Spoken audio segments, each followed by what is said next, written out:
okay? Because we get called back here, somebody's gonna go to jail. Oh, yeah, you just try. And I'll bust your head! You people, what do you want here? You come into our neighborhood, you kill our children, and then you go and take our men to jail. Now, wait a minute. You got that all wrong. The police didn't shoot anybody. No! You just couldn't wait, could you? He didn't kill Butler!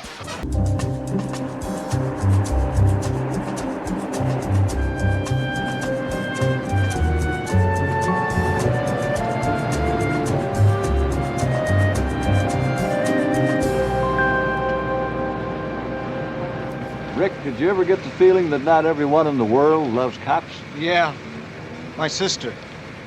Every time she gets a ticket, I hear about it constantly for a month. She really gets hot. Well, Birdbrain, you got one more day left. You can still back out. Now, take it from me. Your old married partner, keep your freedom. 13845, okay, code 7, Anderson and Hope. Yeah. Hey, Turkey. How about a cup? Yeah, sounds good. Where to? Well, we're close. How about that taco stand at Anderson and Hope? I'll tell you, partner, you're strung out like a goat.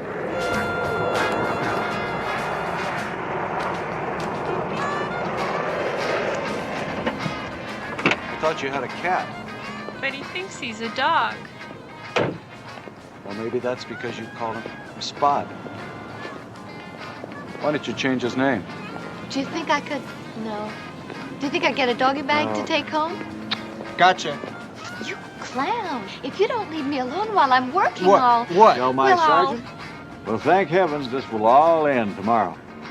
Karen, he doesn't hear any of our calls because he's too busy listening to yours.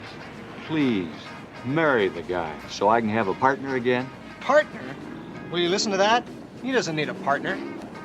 It's more like a bookkeeper. Just someone to keep the log.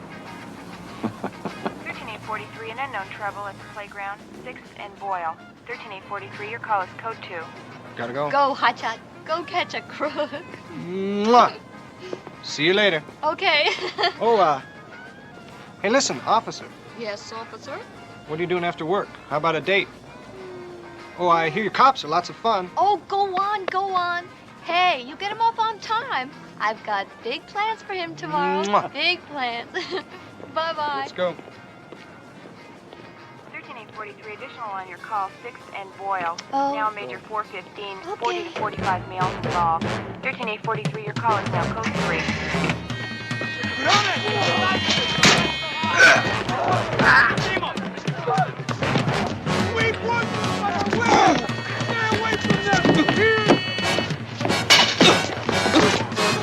¡No queremos a los de Soto aquí!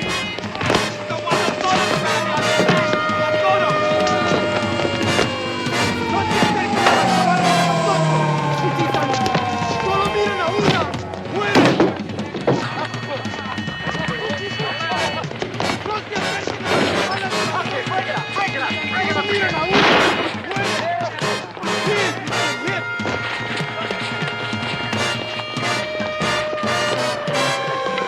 Come on! Everybody spin! ¡Vámonos! ¡Fuera de aquí! ¡A la tierra de la Oh, no.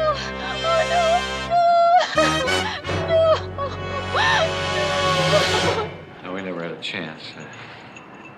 I can't believe it. I mean, they were just all over us. And Rick, he only took a couple of steps, and then... Did you get a chance to see the guy who did the shooting? No, not really. I'm sorry. All I saw was a Mexican. He was maybe 18, 19. He was running, had a gun, and when the other cars started rolling in, why, he split. Well, look, can you give us a better description of this guy and what kind of gun he was carrying? The gun was chrome. Looked like might have been a .22 revolver, but I don't know. Everything was happening so fast. I'm really not sure. When did you first see the guy? I need a couple of minutes alone. It's just right now. That's all right. Yes, we understand. Okay. You Thank take you very much, okay? Karen. Rick's mom and dad. Is anybody with them? Yeah, they've been told. The chaplain's there now. Karen, we know about your plans. Please try to understand that we have to go over everything with you, what you saw when you arrived, who was where. His dad has a bad heart. I hope everything...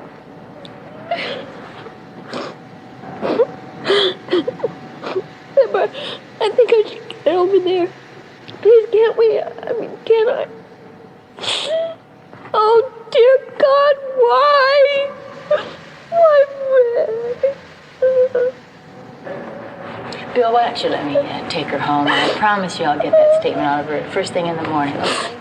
Pepper, take me over to his folks. I want to be with them, please.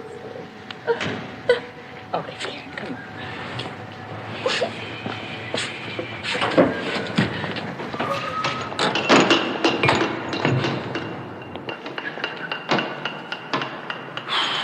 Hey, Bill. What about Gamble? Did you get anything to go on? No, not much really. He's pretty shaken up over the whole thing.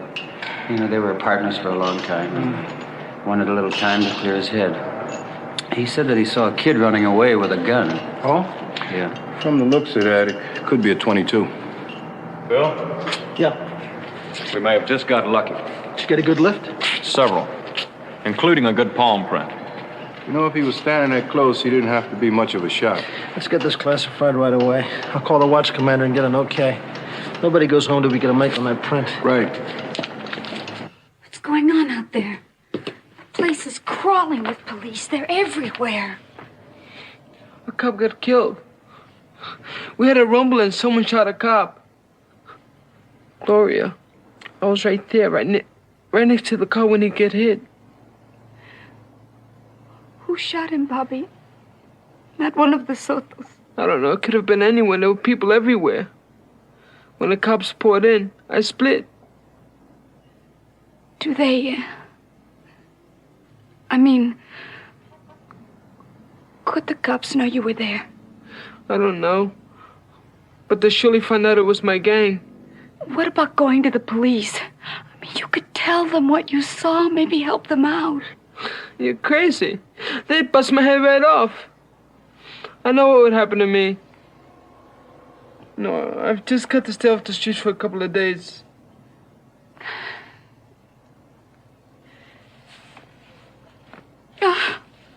Relax, I didn't shoot nobody.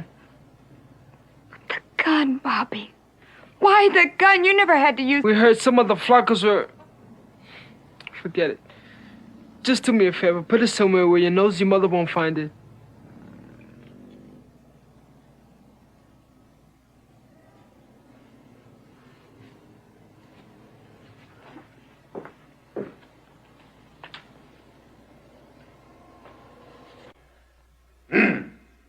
Gentlemen, good afternoon. For the record, I'm George Buckles. I guess most of you have heard that I've been selected to command this task force. Now, we've been given the job of...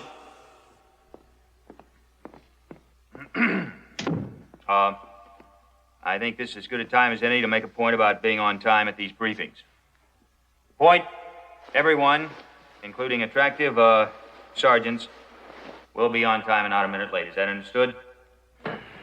Lieutenant, Sergeant Anderson was just with policewoman Kelly. Sergeant Crowley, I didn't ask for an explanation, and if I had, I would have asked it of Sergeant Anderson. Now, we've been given the job of investigating, apprehending, and bringing to justice the killer of Officer Butler. And we're going to put a stop to this gang violence. I heard this guy's a real 8-ball. The decent population of this city has a right... Where'd he work before they gave him this assignment? Management services. I want to This is share as with close all to of a you street job as he's ever been. That's just great, huh? Chapter 10, verse 9. We got a dead cop, the ghetto's about to explode, and they good send us a man guy has with a no firm experience. Yeah, it looks that way. But a crook will slip and fall. Now, all of us on this task force will have a firm footing. This force is divided into two parts. The investigative group, headed by Sergeant Crowley, and the uniform patrol group, headed by Sergeant Gates. Will you two gentlemen please stand up?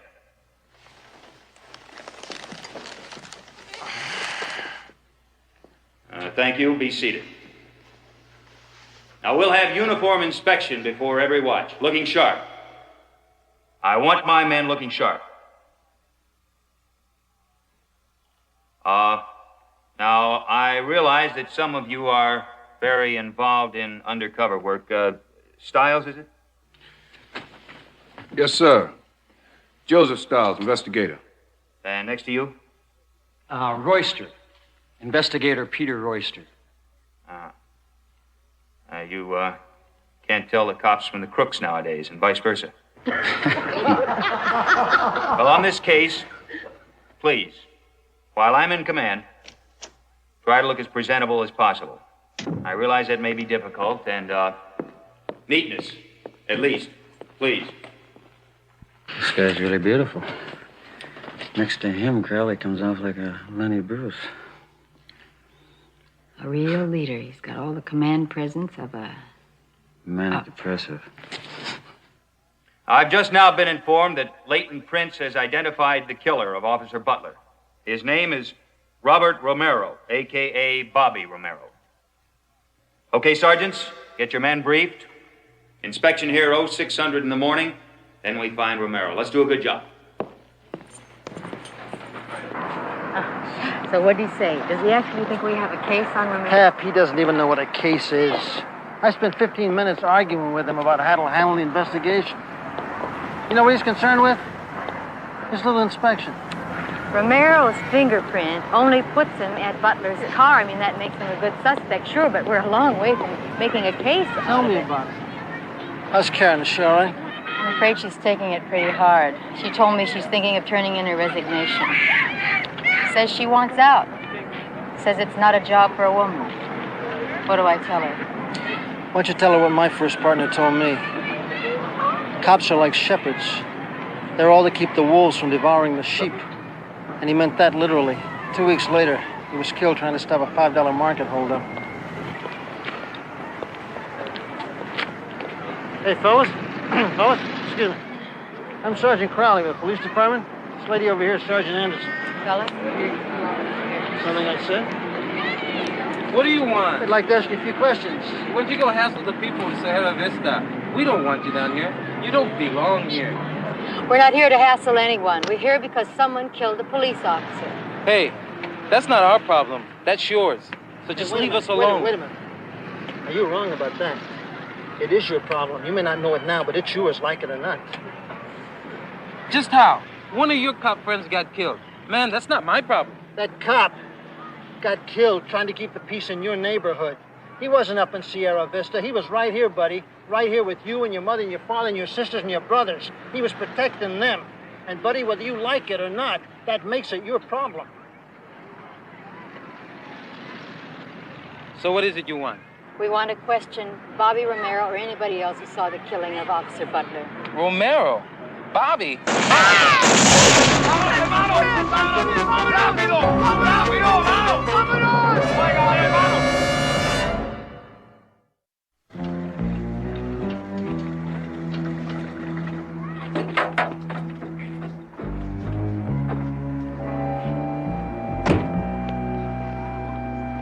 soon as we get some more uniformed officers here, we'll spread out and try to locate some witnesses. I'm not sure these people are going to be so willing to talk to us. You unless we people, can convince... what do you want here?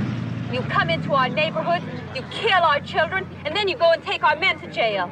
Now, wait a minute. You get that all wrong. The police didn't shoot anybody.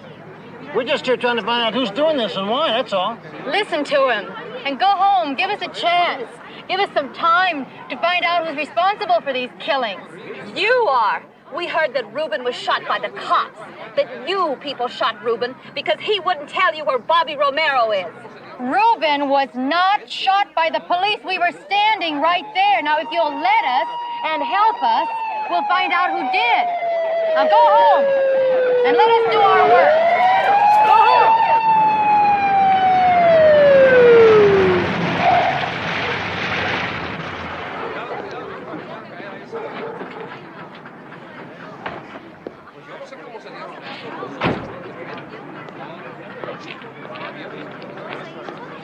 Okay, Sergeant Crowley, what do we got? We got a dead 16-year-old boy shot and killed. 2 shots. One almost hit Pepper. Where's the body? I want to examine the body. We released the body to the coroner. who gave you permission to release the body? Look, in case you don't understand, I'm in charge of this investigation, and I give all the orders. Do you understand? I understand that we got a dead policeman on our hands. Now we got a dead 16-year-old boy on our hands. I also understand that these people in this project are going to tear it to pieces if we don't come up with some answers, and soon. Sergeant Crowley, I know that you're under pressure. We're all under pressure. But a wise man controls his temper. He knows that anger causes mistakes. It's Proverbs 14, verse 29. Now, what have you done about Romero? Where is he? I told you to pick him up. Sergeant Gates, where were your patrolmen? Their presence here could have prevented this shooting. I told you I wanted this area heavily patrolled until Romero's been captured. The inspection. You held back 6 men after the inspection, Lieutenant. You said they were not presentable enough. Sergeant, I want those men on the street and on time. Now, according to what I've been told, Romero's gang is hiding him. So let's start by picking them up. Lieutenant, only a simpleton believes what he is told. A prudent man checks to see where he's going. Proverbs 14, verse 15.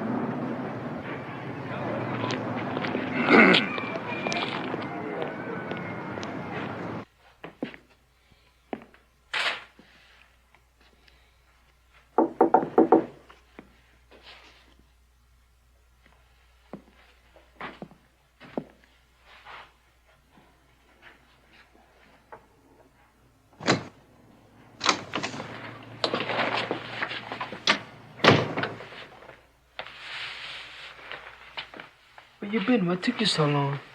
I had to wait till my mother left for work. What's the matter? Bobby, someone shot Reuben. He was killed while talking to the police. Who killed him? The cops? The cops do it? I don't know. I don't think so. I mean, some lady cop was almost hit. Bobby, they've been to your house. They've talked to your mother. They think you shot the cop. You gotta go to them. Explain it before it's too late. You're crazy. You think they're going to believe me? A cop was killed. And someone is going to get busted behind it. I had a feeling they'd come looking for me. Oh, Bobby, please. I'll find someone who believes in you. Please. There's some things I want you to do. First, tell my mom I'll be all right, not to worry. Then, when does your mother get home? Why? I need to pick up the gun. Oh. Today. Gun, Bobby, you don't need that. It'll only cause more trouble. Look, I've got to split for a few days. I've got a cousin in Bakersfield. I'll go there. I'll be safe. Now, the cops. Have they been to your place, talked to your mom? No, but they're everywhere, asking everyone about you. I've got to find me a car.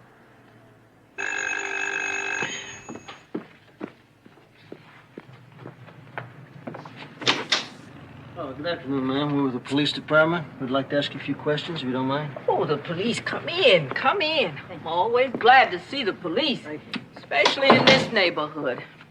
We're here because... Oh, I know why you're here.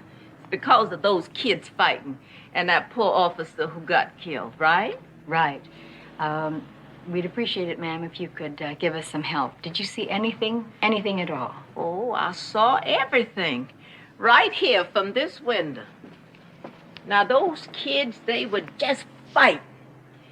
And then the police, they came. And the officer got out of the car. And then somebody shot him. Oh, he was so young.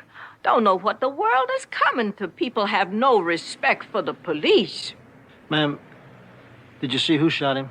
Was it one of the kids? No. I couldn't see. Just that he was shot. And then more police came. Now, did anyone else that you know of see what happened out there? I think so. Now, there was a man over there watching between those two houses. Lord knows he saw it. He must have. This man, what do you look like? Like you. Like me? Caucasian, like you. White man. 'Cause my eyes aren't as good as they used to be, but I'd say he wasn't nearly as handsome. Is there anything else you can recall? Like, for instance, what he was wearing, anything like that? He was carrying something. A cane. He was carrying a cane. Gentlemen, good afternoon. I'm Lieutenant Buckles, Task Force Commander.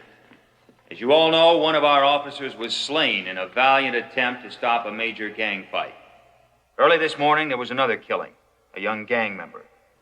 I want to inform you that through exhaustive ballistic tests and other investigative leads, we have determined that Officer Butler and the latest victim both were shot with the same gun.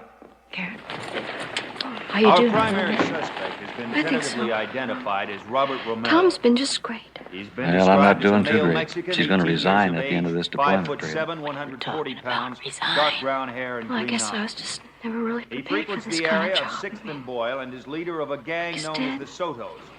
Romero All should my be training considered and extremely dangerous, experience and our information is that he's armed Has with been 22 able to caliber help deal revolver. with this death. We're asking the public, that is, anyone that has information that Well, will she's enable really us to serious, locate Pepper. his whereabouts, Yeah, to contact the nearest police department. I got something you might want to check on. Romero's got a girlfriend. Her name's Gloria. They're very close. She lives at 132 or could be 134 Clark. An old brown and white house. Over there, talk to her. Right. Circulated to you members of the news media. Thank you, ladies and gentlemen.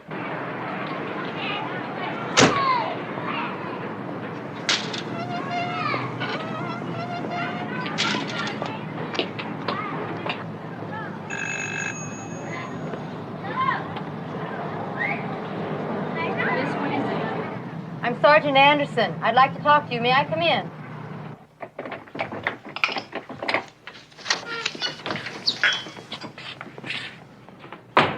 Thank you.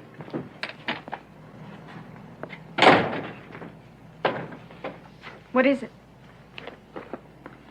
We're told you and Bobby Romero are friends. I know Bobby. What do you want here? We're trying to locate him, ask him some questions. What you mean is you want to lock him up for murder, right? No, that's not right. Now, I'm going to level with you. Bobby is a suspect. But just that, someone we want to question. That's it. Bobby didn't kill no cop. That's why we want to talk to him.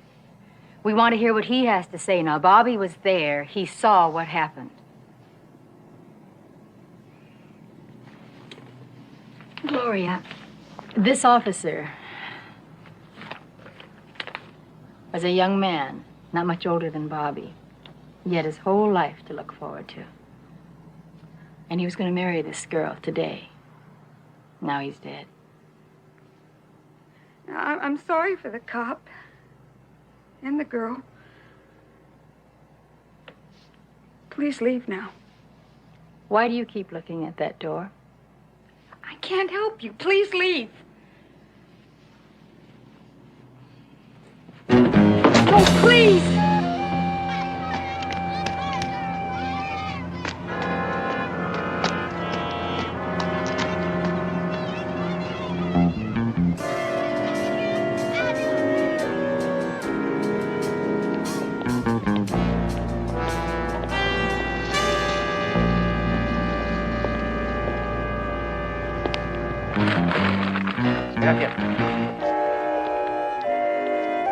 Hi, Bobby. What can I do for you? Cigarette?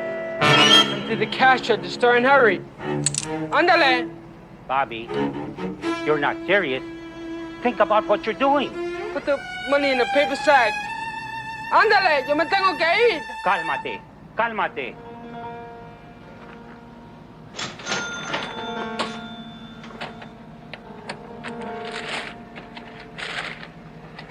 I get it. Put a bottle in there, too. Some good stuff.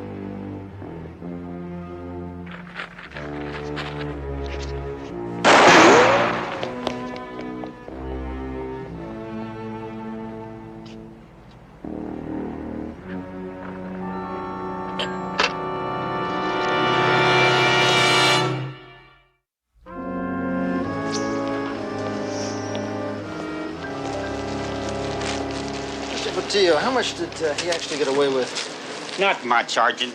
$65, $70. These people buy a lot on credit, settle up once a month. You sure it was Romero, though, huh? There's no doubt it could have been somebody else. Sergeant, I've known that kid all his life. Know his mom and dad. It was Bobby. And I'm sorry about it. Believe me. What about... Here it is. Looks like a 22, just like the other. Well, at least we know this one came from a revolver. Mr. Portillo, you said you've had this store for what, 22 years? 23 years next month. Well, I guess you know this community as well as anyone. What are the chances of an outsider moving around in this area unnoticed? About the same as your partner walking across the street without everyone in the barrio knowing. This is a closed community and not much chance of getting out. I just got the report. Romero again? Well, Lieutenant, I don't know about the again part. The owner here has identified Romero as the 211 suspect. I understand there were shots fired, correct? One. We just dug out the slug. We think it's a 22. I thought so. You're hard to convince, Sergeant, but you're learning. Lieutenant, I'll be convinced when and not until we get the ballistics report back on this particular slug. Sergeant Crowley, this case is all but wrapped up.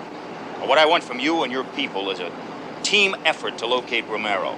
Frankly, I detected a slight reluctance on your part to get with the team program, but Sergeant, you will get with the program, understand?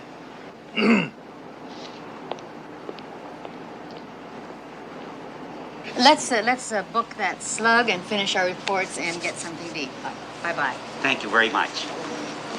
Mr. Portillo, thank you very much. We'll be in touch with you. Thank you, Sergeant. Oh, hi, Pete. Hi, Joe. Is everything all right, madame? Everything but the service. Really? All right, Joe. Hey, William. Have you eaten yet? I held out. How come we're not at Vinny's? Did you get busted again? Oh, Bill's afraid old Section 8's gonna walk in and hold an off-duty inspection. Not a chance. He's holding his second press conference already. You should see him all decked out in his monkey suit. We did. I got 3 years to go to retire. I guarantee you, if I had to work for that clown, I couldn't make it. You better. The word I get is he's about to make captain. When we left this afternoon, there was a ballistics rush. What happened with the slug? Pepper and I talked to an old lady. She said she saw a man, a Patty, standing between two buildings when Butler got shot. But what does that have to do with anything? She said the man was holding something. She thought it looked like a cane, but she's old, bad eyes. It could have been a man holding a rifle. A rifle? Sure, why not? The ballistics tests are unable to determine if the first two slugs were fired from a revolver or a rifle. But who and why? It all points to Romero. I don't know. We'll know more when we get those test results back this afternoon. Hi. Hey, Karen, where you been? Oh, well, I just dropped my partner off at court, and I went across to homicide to read the reports of the shooting. Well, I've been looking for you. There's been a gal that's been calling for the past couple of hours, wants to talk to you. Oh? About Bobby Romero. Romero? Yeah, here's the number.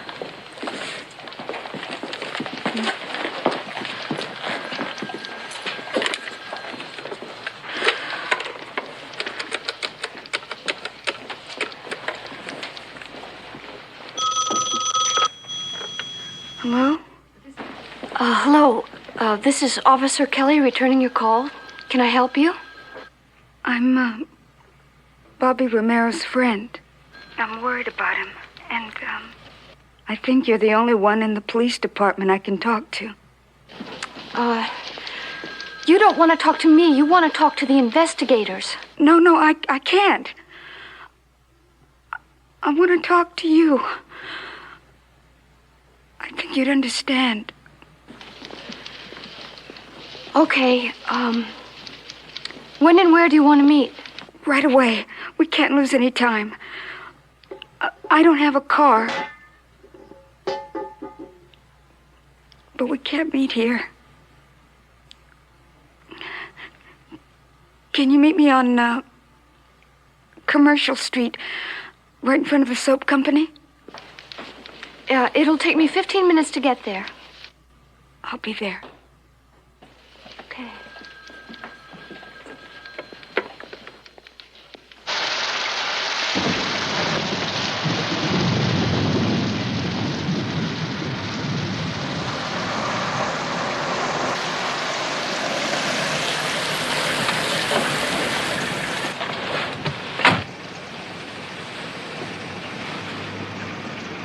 Gloria, Bobby's girlfriend.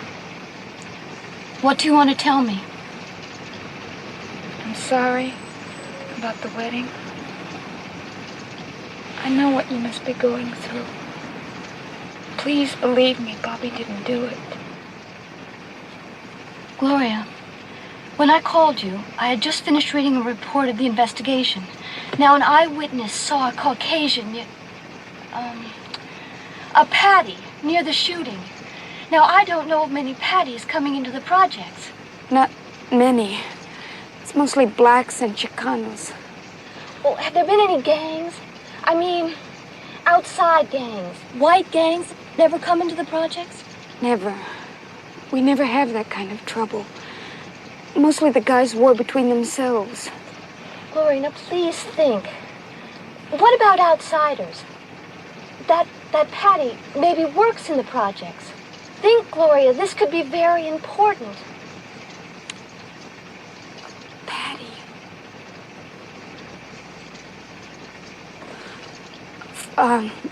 Follett. He used to work with the gangs. Doing what? Who did he work for? I don't know that much about him. I think he was called a gang social worker. What happened to him? I don't know. I guess he quit. I haven't seen him around. Bobby didn't like him much. Gloria, about Bobby. Bobby's got to come in and give himself up.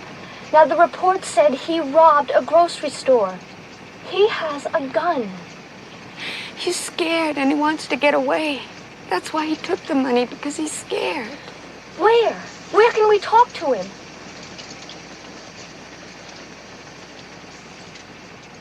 He's going to Bakersfield today. I'm supposed to meet him near the projects. Will you take me there? I can help him if we can just get him to stop running. All right, I'll take you there. Good girl. Hey, looks like the rain let up.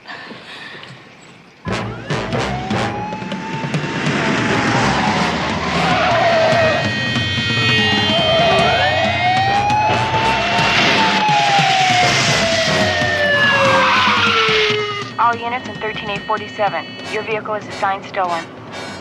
What does that mean? Oh, the police are chasing someone in a stolen car. All units, 13847 reports they're still southbound on Soto. They believe their suspect is wanted for 187 PC on a police officer. Suspect's name is Robert Romero.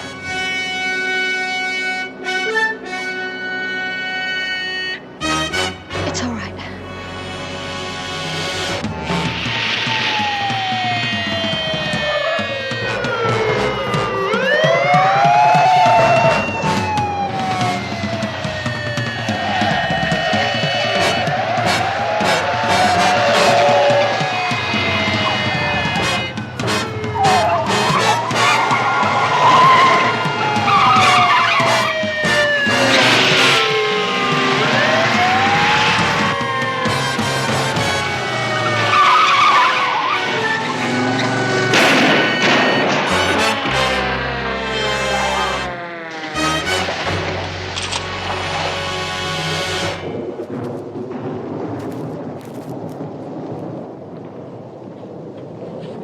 What do you guys got going back there? Poker games? Hey, look, these things take time.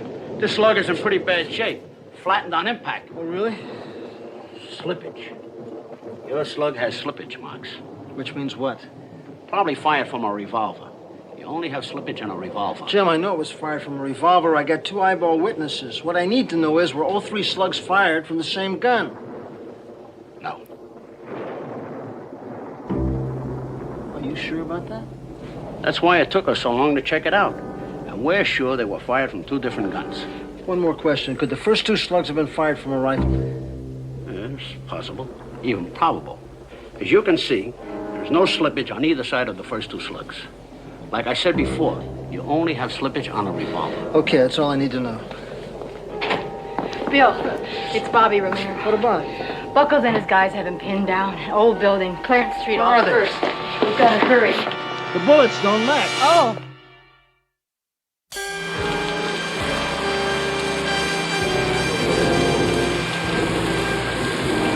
Robert Romero,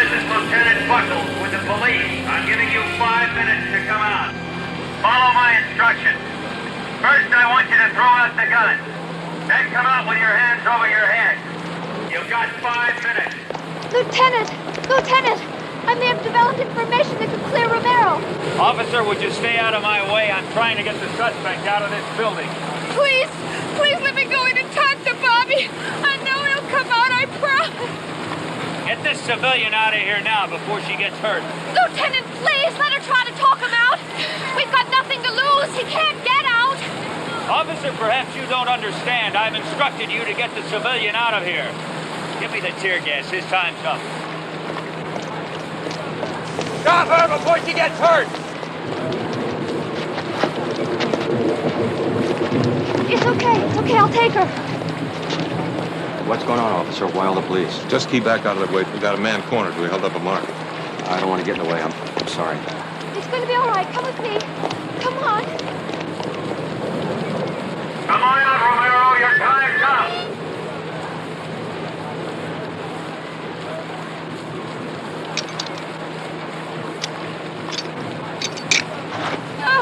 Stay with me. Just stay here.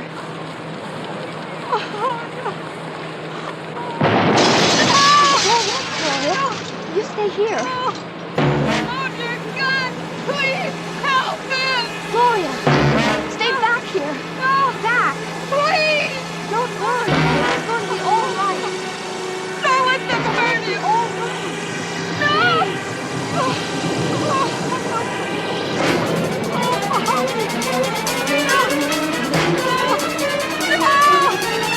No, Bobby! Please, no!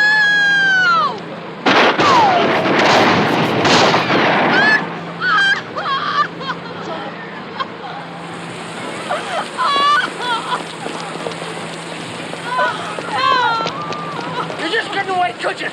Damn it, you just couldn't wait. He didn't kill Butler!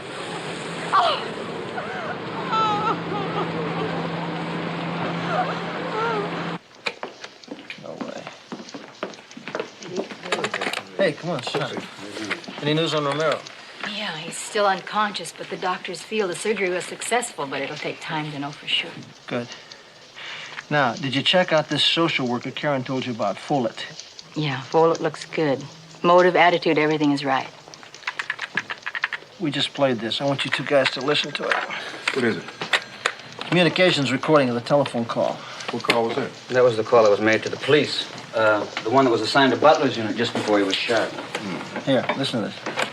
Police department, may I help you? Yes, I want to report some trouble at the playground located at 6th and Boyle. What kind of trouble? If you'll dispatch a unit, you'll see. So obviously it wasn't a resident of the barrio. It sure doesn't sound like it. Sounds more like somebody set up an ambush. The tape on the second call to the police was from a Spanish woman with an accent. We interviewed her. She's legit. What about Follett? Now, what did you find out about him? It's all beginning to come together. He was a social worker assigned to work with the gangs in the projects. Was a gang social worker. What's he doing now? He got busted for furnishing weed to a miner. The miner was a member of Romero's gang. It was Ruben Rojas. Talking about a coincidence. Wait till you hear how the bus went down. Ruben Rojas was busted by a black and white key of grass. He rolled over on his social worker, Follett, as the person who sold it to him. Follett was busted, fired, and did a year at Chino. Did you check for a last known address on Follett? Moved, hasn't been seen there for 4 months. They did a psychological study on him at Chino. Very interesting. Extreme hostility to the police who busted him. I'll bet he's trying to stir up a gang war that'll wipe them all out for vengeance. So, that could be Follett or somebody who's working with him. Bill. Hey, Jim. Section 8 Buckles is trying to locate you. Well, no wonder he can't find me. I'm in my office. What does he want? Well, somebody just shot up a police car in the projects, and Super Cop thinks Romero's gang is retaliating. Did they get a radio call to the projects, or were they just cruising around there? Yeah, 415 juvenile call. Why? I'd sure love to. Jim, come here, man. Come on in. Close the door, will you? Will you do me a big favor? I mean, a really big favor. Yeah, sure. will you keep your cars out of the projects for the rest of the day and keep Lieutenant Gangbusters in his office? Well, yeah, I guess so, but who'll answer the calls? We will. I'll talk to communications. We'll be 13X45.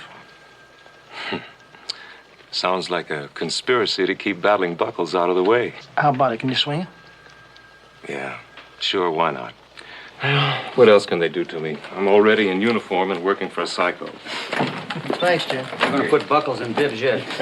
Leave it open. Leave it open. Now, which one of you guys thinks he can fit into his old uniform?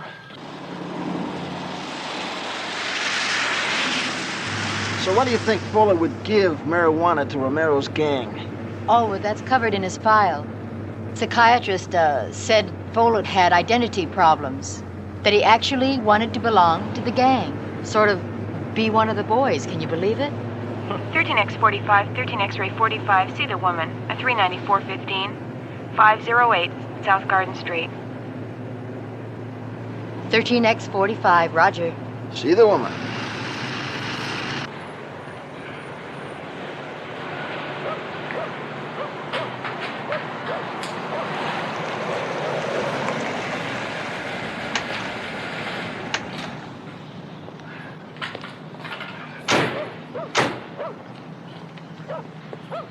Why don't you do something with yourself? After you. You've seen Reed and Malloy do this 100 times. Just follow the script, huh? Roger. Don't you raise your hand at me. I'm sick of you. Sick and tired of you. Who is it? Police officer. Well, what took you so long? Get this drunk out of my house. It is standing there, he don't do nothing. He don't do nothing. Just put it down, okay? Come on now, you're liable to break something. Let's go. Put him in jail. Well, we don't want to have to do that.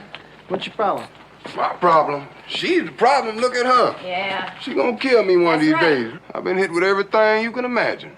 I'll bust your head. You won't think no job. All he wants to do is sit around and look at soap operas. Easy. He won't work.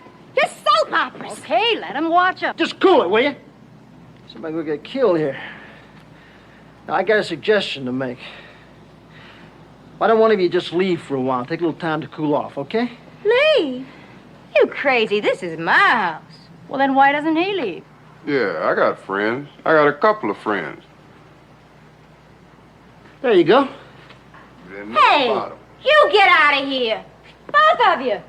I ain't call you here to break up my marriage. I'll take care of you, baby.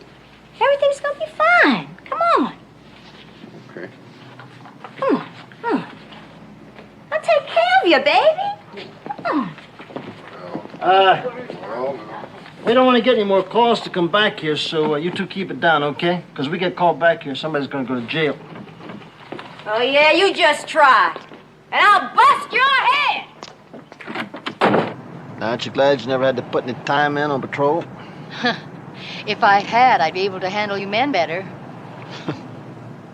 You'd do all right. All units in the vicinity in 13X45, 13X-ray 45, a 415 juvenile group in the alley, 6th and Herbert. 13X45, code 2. 13X45, roger. 12Y52, did you receive that last message? 12Y52, roger. Could be it. Watch your backs. Are you ready? I don't know. Are you ever ready?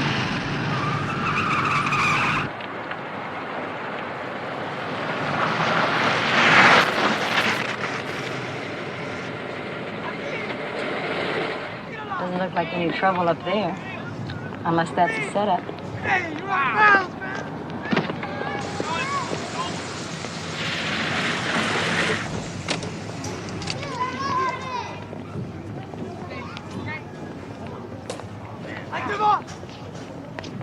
Throw it over here quick.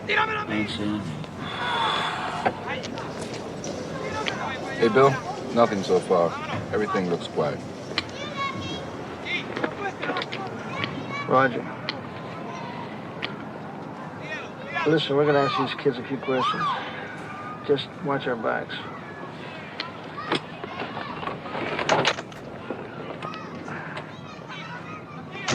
take a look.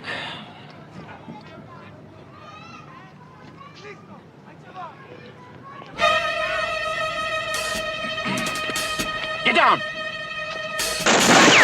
Right to the right, behind the fence. Bill! Get back! Get behind us!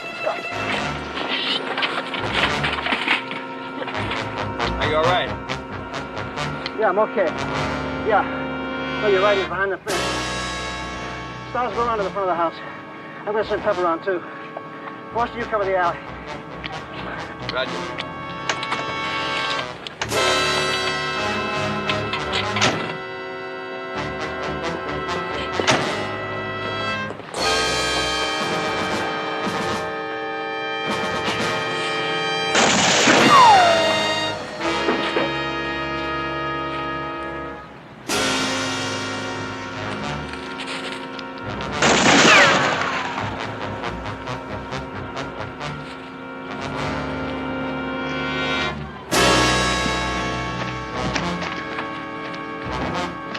Drop it, or you're a dead man.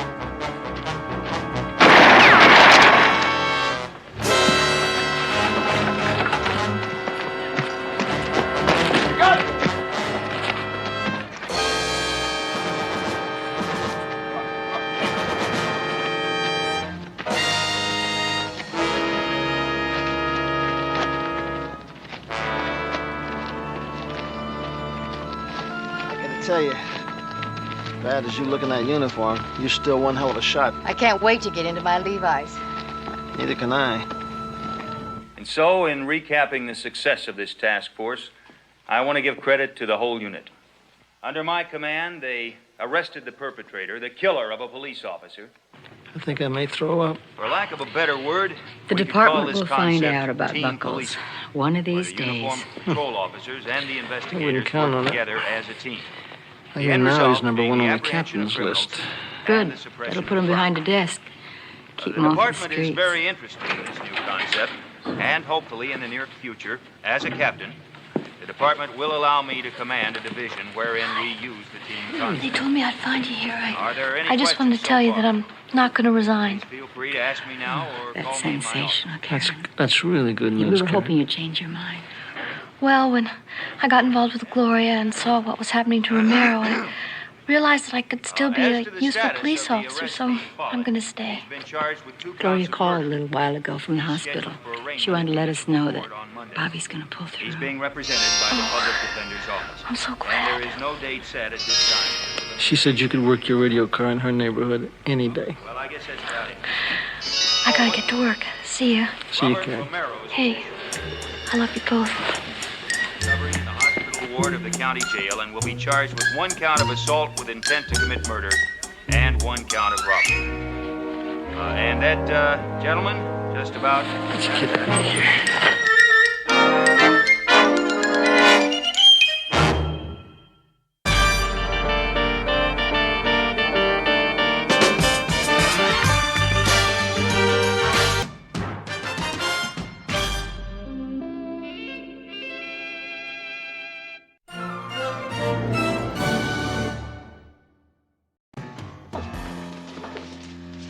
Can you hear me?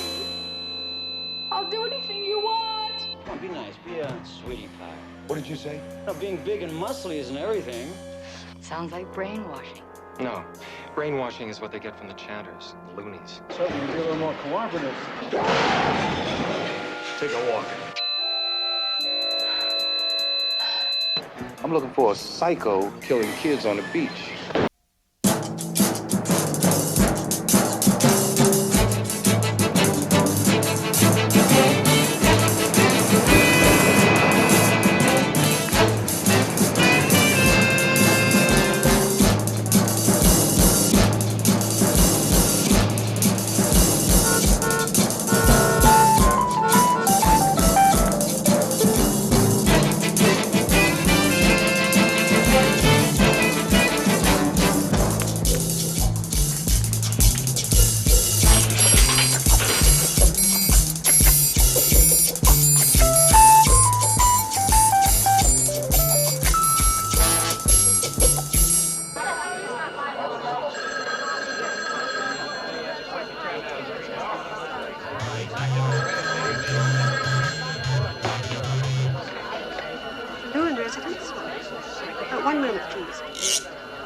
Yes, operator? Oh, I'm sure the party will call right back. Thank you. Oh, operator, where was the call placed from? Which beach? Thank you. Look, some people are after me. Look, they're trying to kill me.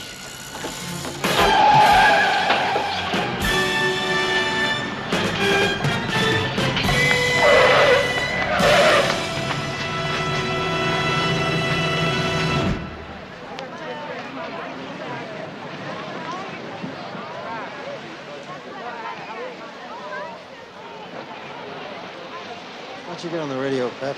See if the local police can come up with anything that might tie in.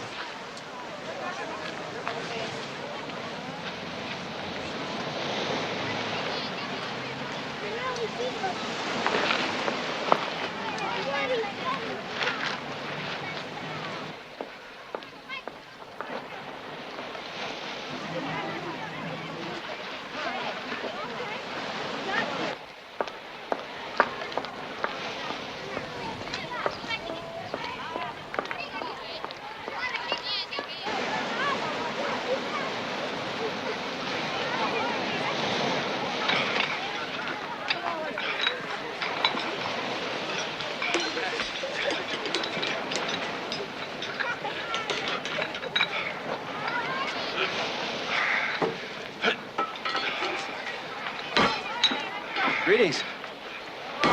What's happening? Remember me? I'm gonna ask you a couple questions.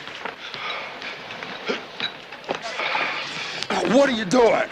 I'm asking you questions, man. All right, all right. You were here this morning, weren't you? Sure, 5:30. Why, what's going on? It's a homicide. The body's over there where the crowd is gathering. When you got here this morning, did you find anything unusual or anything different? I wouldn't notice anything. I'm into a training cycle now. All I can think of is concentration. I can dig that. So, you didn't see anything at all, right? I have to ignore the externals. All I can think about now is my buddy. Until after the quarterfinals. Well, I think you're doing good, man. Good luck to you.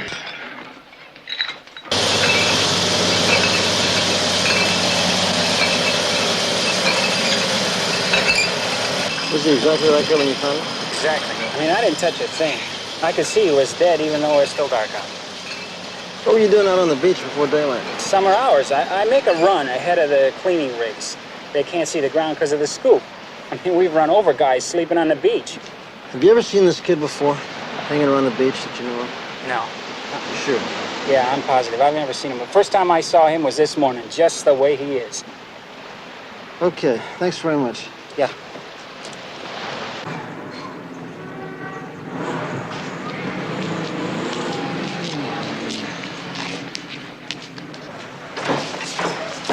Hey, excuse me. Investigator Stiles. You a tenant in this building? Yeah. Well, not exactly. What do you mean? I stay, I got some friends up on the 3rd floor. Look, boy was murdered last night about 100 yards from here. Right over there on the beach. Yeah, I heard about that. Man, it sure bummed me out. I'd like to question the people in the building.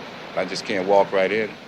Good citizens might get nervous, flush their stash down the toilet, make all those crazy panic moves. Yeah, panic.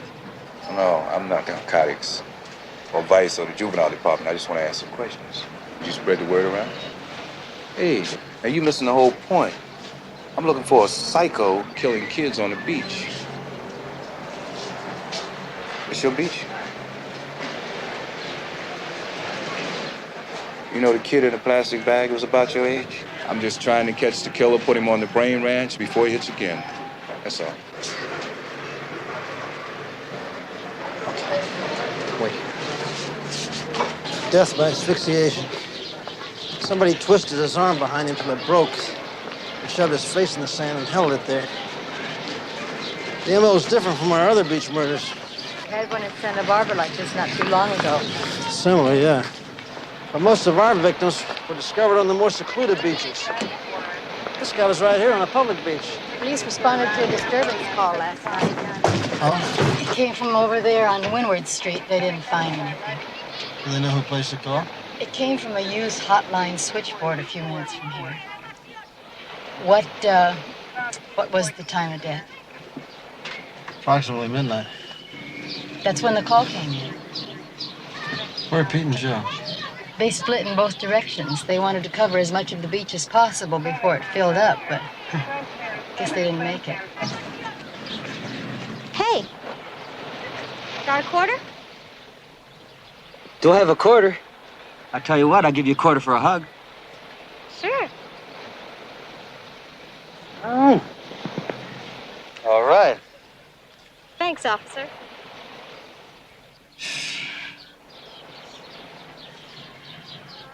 Broke his arm and buried his face in the sand?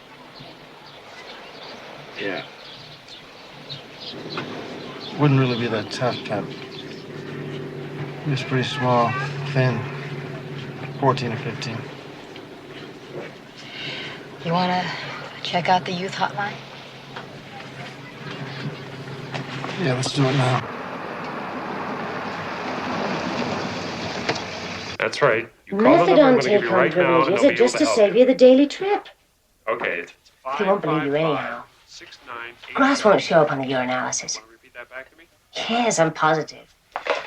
I'm sorry. Yes, I heard about the kid on the beach. Now, how can I help you? Did you call the police last night? Yes. A boy called in just after midnight. He was scared, but I could tell it wasn't a bad drug trip. He said they were trying to kill him, that he'd seen them kill another kid. Did he say who they were? No, he just said they. So what did you do? Well, I offered to call his parents, but he said he'd tried that. He told me to get the police. Then he dropped the phone, and I heard the door go, and then a dial tone. Any voices? Anything else? No. Isn't it terrible? Missing kids turning out to be dead kids. Yeah, there've been an awful lot of them lately. Last week, it was some girl, missing girl. Hotline, Found on the coast highway all busted up. She went on the report as a hit-and-run victim. Hello, hotline. Call was placed at 12:14 for anyone collect from Gary. I got a hold of one of the parents and the description matches. I have to ask him to identify the body. Tough one to put through the phone. If the description matches, Santa Barbara's only a couple hours' drive. I'll go with you. Want me to? I'm Paul Lewin. How do you do, sir? I'm Sergeant Crowley. This is Sergeant Anderson. I assume this is about Gary. That's right, sir. Look, if I'm going to need my lawyer... Not at this point. How long has it been since you've seen your son, Mr. Lewin? About 2 months. Gary ran away from home. I think this last time made it an even dozen. Then you have no idea where he is. None at all. He tried to call me last night, but he hung up before I could talk to him. And he'll call back. Look, I realize that I don't qualify as concerned parent of the month to you, but I have played this scene several times before. You must understand. I'm sure you work with plenty of juveniles. The questions we're asking are in connection with a homicide case. Homicide? A young man was murdered in the beach area. We think it might be your son, sir. I have some photographs here if you'd care to look at them. Oh, my God. 6 months ago, Gary ran away from home. Again. He was gone for 2 weeks. And I got a call from this fellow Curry representing the Youth Foundation. He hasn't. He said he'd located my son. He wanted to talk to me. So I drove down to check out the foundation. And I enrolled Gary. Was it expensive? It was a flat fee of $25,000. Half an enrollment, and the balance in a year, if the boy did not run away. And if he did, the foundation would locate him and put him back in training. What was the training program like? Oh, it was athletics, manual crafts. They had a lot of intensive counseling. I guess they called it retraining or reprogramming. When Gary called, I just assumed he was back at the foundation. Mr. Lewin, there will be an investigation. You can help us if you don't talk to Mr. Curry. So if he tries to contact, just let us know, will you please? Oh, sure. Reprogramming, retraining. No matter how you slice it, it still smells like brainwashing to me. Are you up on brainwashing? Just the North Korean variety. That's mostly a case of push and shove and listen to the same thing until that's all you could hear. Some of them didn't live through it, did they? Do you remember what the boy said about killing? Yeah, he said that they were trying to kill him. He'd already seen him kill another kid. I'd like to learn more about reprogramming.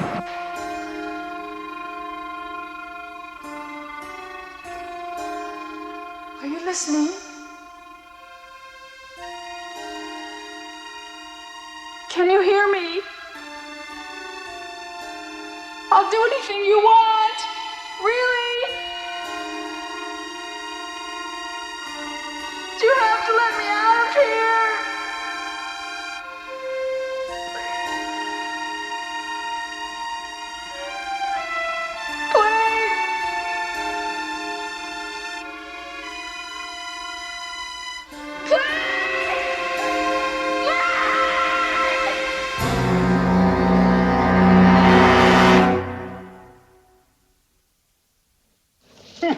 Here's a wiener for you.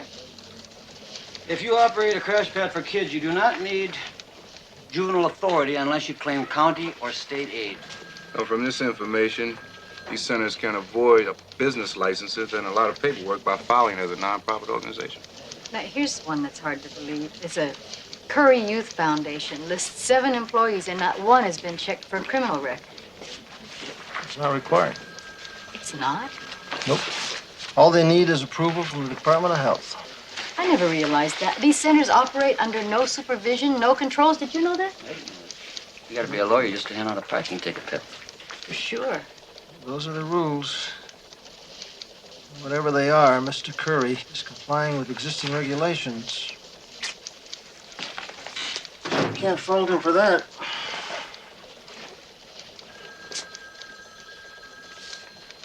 No check for criminal records. None. All right. Here all night long waiting for this. Pretty healthy leg. Play a lot of football? No, little soccer. Pep, I usually go along with your instincts. I haven't yet figured out a way inside the foundation. It's a lot more than instinct. We have positive indications that Positive kids in enough to hold our interest, but not for a search warrant. So what do we have? Nothing? Nothing. We may have to wait for their next move.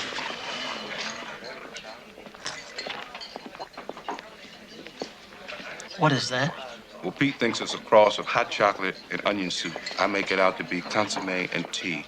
What do you think, William? I think the coffee machine's out to get us all. You know, Pep, there's a saying for that kind of smile. Cheshire. Cheese or cat? It's rather uncomplicated. There are facts existing inside the foundation which must be brought to light. This will be brought to you today through the medium of a reporter asking questions at the front door. Sometimes you remind me of my 3rd grade elocution teacher. You planning on doing your Barbara Walters routine again? It's worth a try. No, Pep, Curry's not gonna let you in just for publicity. Especially if he's involved in the kid's death. And besides, Pep, everybody's not gonna go for the baby Browns, you know? I'd give her an interview. You would. See? It might work. You know, if a reporter showed up asking questions, Curry just might think this is a bad time to say no. Particularly if it's a pushy, aggressive national magazine like the National Woman. Which just happens to be published back in New York, right? That would give us time to salt in your cover before they could check you out. Maybe. Okay, Barbara, what would you say to open him up? I'm doing a feature article for the National Woman. I'll be writing about youth foundations, and I'd like it to be accurate. I'm sorry, I don't give interviews. Then why don't you listen to me? I can't be writing about West Coast youth centers without mentioning you and your youth center. Now, your competitors have plenty to say about you, so I have enough material for a real hatchet job. But I want to be fair to our subscribers and to you. Now, all I have so far are a few rumors and a turn down for an interview. I wouldn't want to print it that way. You're not trying to intimidate me. Me intimidate you? Oh, you'd never let me get away with that. I'll give you 10 minutes. Terrific. Yeah, well, she walked right in with no hassle. Yeah, well, you could read that either way. But, you know, Pepper, she took care of herself. There we are. Thank you. I really do appreciate your time. Not at all. Do you mind if I tape? All right. Oh, no, I don't mind at all. The clock's on you. You got 10 minutes. Thank you. I really want to be accurate, so I kind of prefer it, actually. thank you. Well, in your opinion, how did you become so successful? We know what we're doing. We work hard at it, just like any other field, and we've gotten this big because we understand kids. And are your services expensive? Sometimes. All of our income is classed as contributions, but I have to adjust some of the charges because some of the people can't pay. But I never accept a contribution unless we can produce results. How do you do that? Well, you have to understand the motivations with runaways. They're usually running to something, not away. They're running to new experiences, new lifestyles. That's very interesting. Well, continue. Please go on. Well, the most difficult cases are the kids who are running back to groups or orders who've had them before. And it's, well, there must be a dozen groups like that out there. And they're offering kids spiritual highs, eternal life. Then they bend their heads and put them out in the street with a cup or have them sell incense or flowers. Parents bring me kids who won't go home or who won't stay there if you take them. And my program brings them around to the original values, reorients them to the meaningful things in life. Sounds like brainwashing. No, brainwashing is what they get from the chanters, the loonies. I simply give them common sense counseling, a chance to think it over. That simple. Mm-hmm. What do you expect? Something complicated. Truth. And what's your ratio of girls to boys? Well, that varies. Right now, it's 40-60. Mm-hmm. And do you have any women on your staff? Yes, a lady psychologist and 2 companion matrons. Is this you? Yes. Nice picture. Well, it was taken a long time ago. Korea. Are your readers interested in sports? Yes, we have a sports department.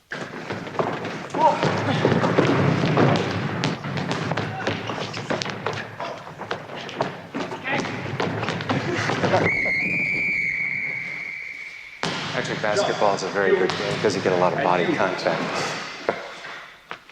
Got the girls over here.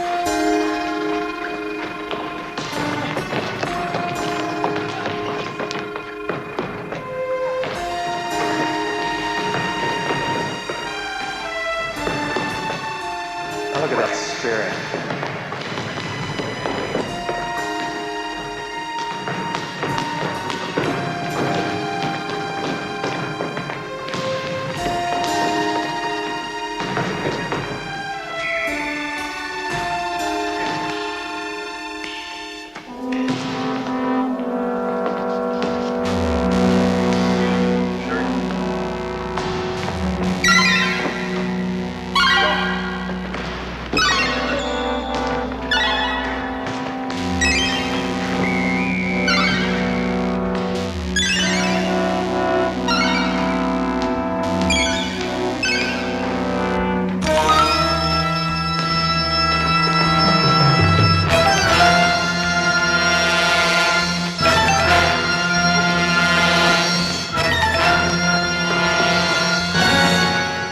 Working off energy. When they get serious, they look like the Lakers. When do you go back east? Oh, Tomorrow or the day after. Might stay and soak up some of this California sunshine. There's a pool at the Excelsior. Well, if you need some more information, why don't you give me a call? I have all I need, thank you. I've worked very hard. I'm really very tired. Well, if you, maybe I could call you for a drink. Maybe that's why I told you where I was staying. Thank you. Sure. What's wrong with Pamela? I don't know. She's not responding. Put her back into isolation. She's a very high-strung girl. I'm not sure. I'm sure. Put her back into the chamber right now and phone some of the youth centers and find out if they've been approached by the National Woman magazine. Bob, what did you talk to that reporter for? Brushing her off could have meant more attention. And I wanted to look her over.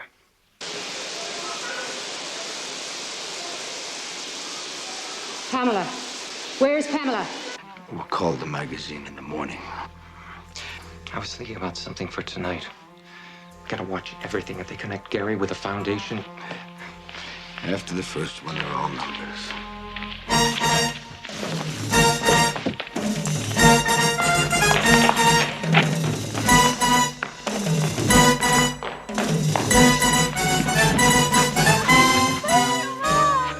Let me go! Please cooperate with me and get up slowly. Yes! easy. Yes! You know where you're going, don't you?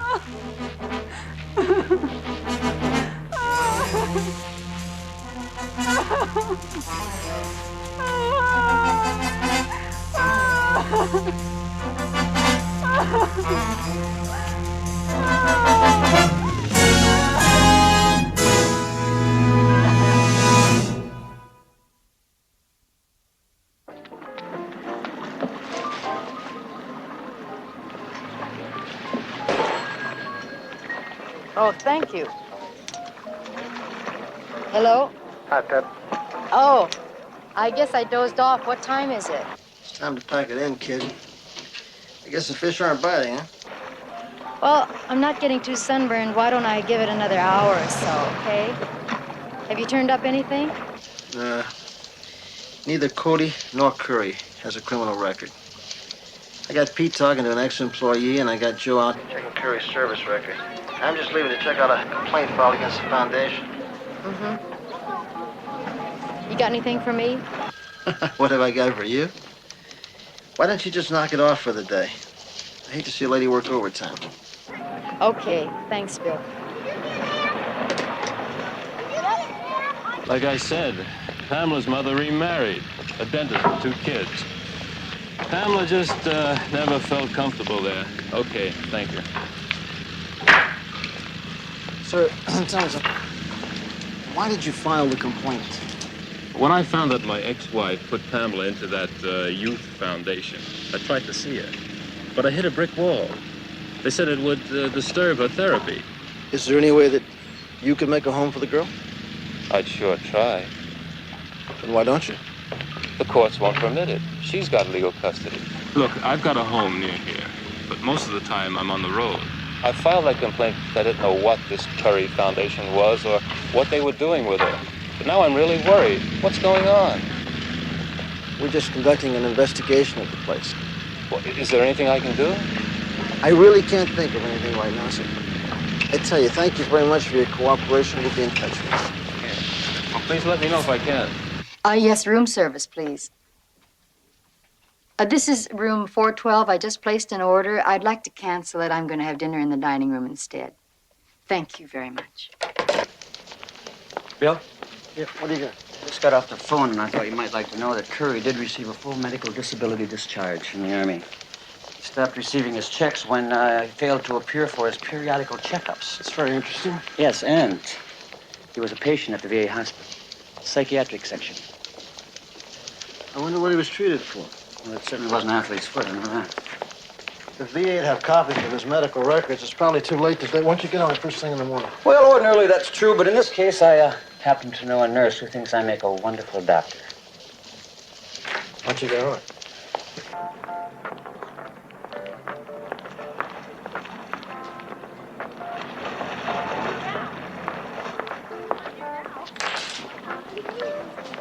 Oh, hi. I just tried to call you on the house phone, but you must have been on your way down. Did you make any plans for dinner? I was thinking of maybe just grabbing a sandwich in the dining room, then heading back tonight. I don't find this town very friendly.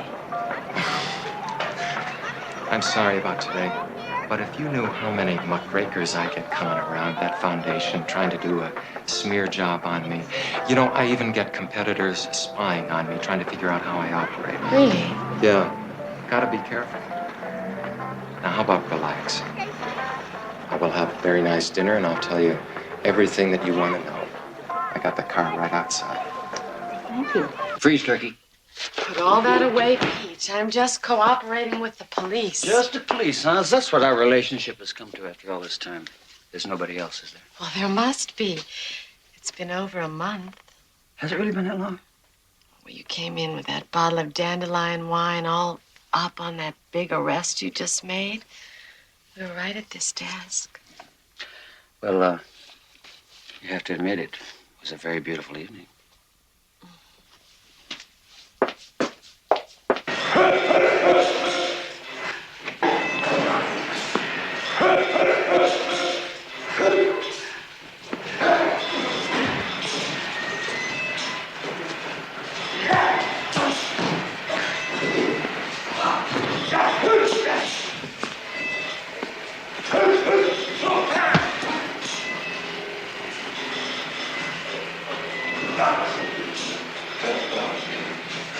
What do you want? This is a private club. You Oaks? Sergeant Crowley of the police department. What do you want to do? Bust me?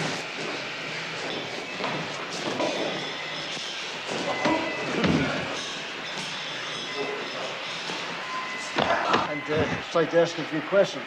Jam it. I'm concentrating. I was hoping you'd be a little more cooperative. Take a walk. You might accidentally get chopped up. Sorry about it. I think I'll just take a look around.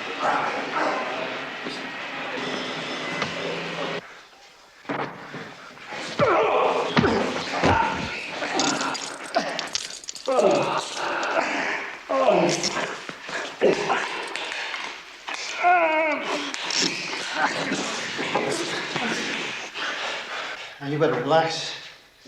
You know the old saying, when you're up to your neck in one of these, don't open your mouth. I'm gonna kill you when I get loose. See what I mean? You're just getting in deeper and deeper. All right, outside. This place is occupied. You were listed as an employee of the Curry Youth Foundation. Why'd you get fired?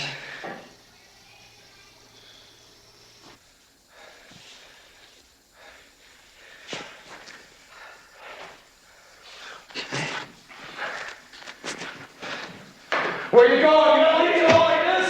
I'll be back when you're ready. I didn't get fired! I quit. The guy that runs it, Curry, he's doing numbers on kids' heads. What kind of numbers? How do I know? He's doing some sort of brainwashing deal. What do you know about Curry? I don't know nothing about him. What about this guy you worked with, Cody? What do you know about him? He used to work out here. Yeah? Give me some more. His name's Cofield. I think he's wanted back in Ohio. For what? How should I know? That's it. There ain't no more. There ain't no more. Okay.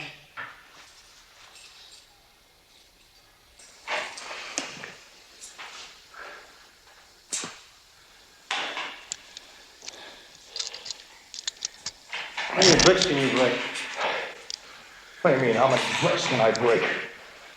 How many bricks can you break?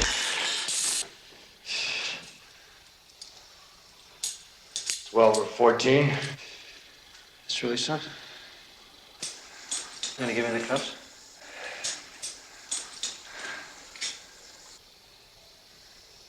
Give me the cups.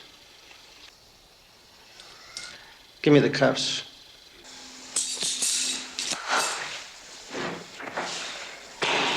What do you got, Pete?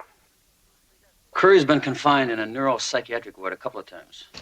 And about a dozen times it's an outpatient. Anything we can move on? No, not really. All we do know is that his head was really spaced out for a few years. As a matter of fact, his last visit was 3 years ago. That was supposed to be Pepper's date. Glad he stood her up. Really? How about you, anything? Yeah, another name for Cody. I'm checking it out. Well, I'll be right in. What time do you get off? 6 a.m. You gonna take me out for coffee and a donut? You keep talking like that and I'll put the cuffs on you. Then you know what'll happen. Most of the things that you read about brainwashing are negative. They break you off to the basics. Cut you off from everything that's familiar, secure. Is that how some groups convert runaways? Well, the techniques are a little bit more sophisticated, but the principle's the same. I was talking about Korea in the 50s. You were a prisoner of war? 2 years.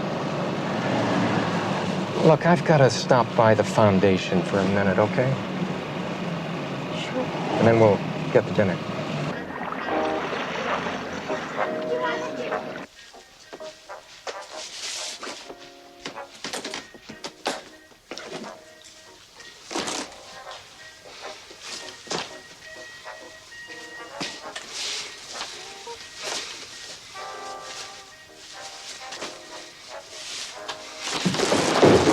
Kids turn over their existences to whatever movement has them. And they exclude everyone outside of the group. Even their parents. Sometimes they're even sent home to rip off their parents. And you can remove the effect of all that conditioning? Oh, excuse me. I'll be right back.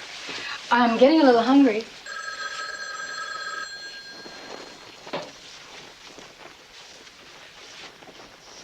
It smells phony to me. There are no baggage checks, no labels in her clothes. You keep her there. I'm on my way. Is it dinner time yet? Almost. I'd like to show you something. Have you ever seen an SD chamber? Oh, no.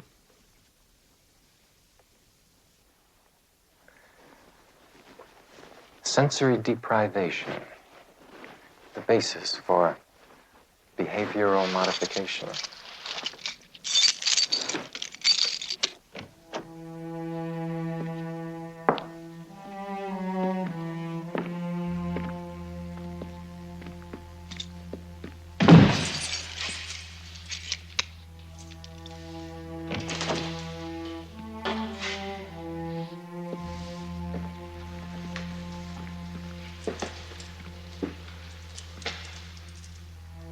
The effectiveness is in the simplicity. Can't say too much for your decorator. You may change your mind about that. The containers hold water and a high-protein food supplement, vanilla-flavored. The temperature is a constant 68 degrees and the room's completely soundproof.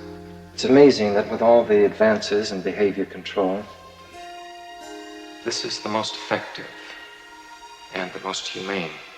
This is where you retrain runaways? This is where we begin.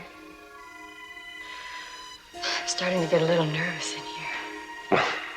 You may notice that a little bit more acutely after you've been in here a while. Few people experience absolute quiet and total solitude entire lives. Interesting. After the initial shock of the solitude, you may doze a lot, and then you lose all sense of time. Men keep track of it by the growth of their beards.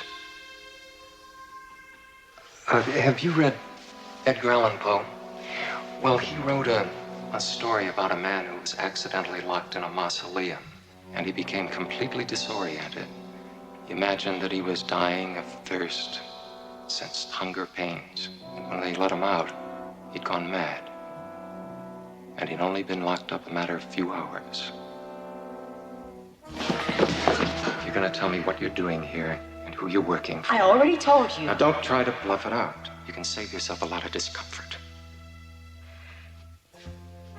If I can just get to a phone, you can call my editor. Well, since you're a reporter, this will give you a first-person experience in sensory deprivation conditioning. I'll let Cody take care of you. He'll enjoy that.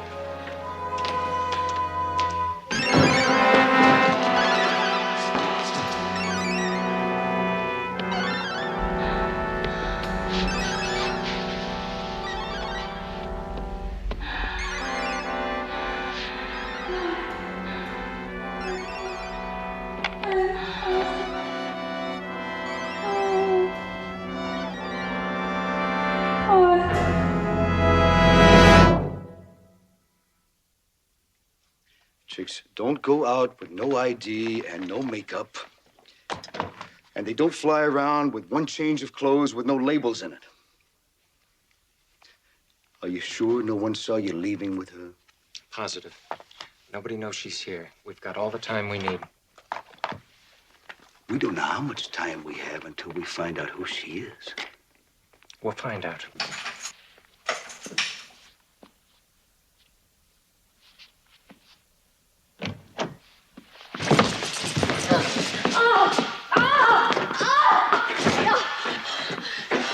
Put it on.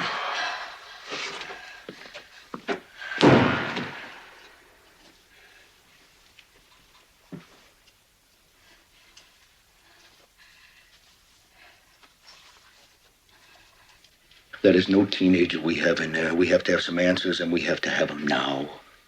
We'll get him. All right. We'll try your way for a while.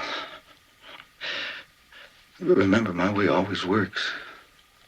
We have to know who she is and why she's here. After that, we can figure out what to do with her.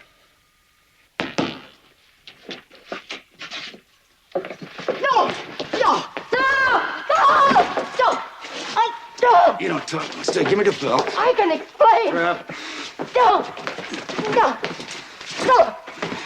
You see, you haven't told the truth since you got here. Yes, I have. Yes. But I'll tell you what. You will. You better tell us everything. We'll make you talk. He gets a kick out of it. When Lewin came in from Santa Barbara today to identify his son's body, he said the boy was terrified of going back to the foundation. But all he could say is that he was locked up, alone, for long periods. I know that. I've seen tough cons fall apart in solitary. It's gonna be heavy for the kid. Yeah. Oh, we don't even know if Curry saw the kid after he ran away. Yeah, he's careful. Probably snatches the kids and looks them over for a while before he calls the parents. Yeah. Okay. You know that P-Brain Oaks lied to me? Cody doesn't show under the name he gave me. Strange. He knows you're gonna run a make on him right away. Maybe he just doesn't appreciate our problems.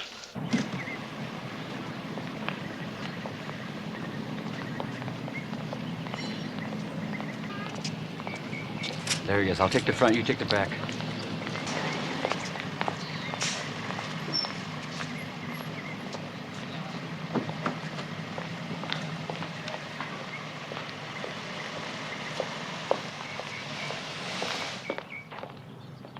Hi there.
right, keep up. Come on out.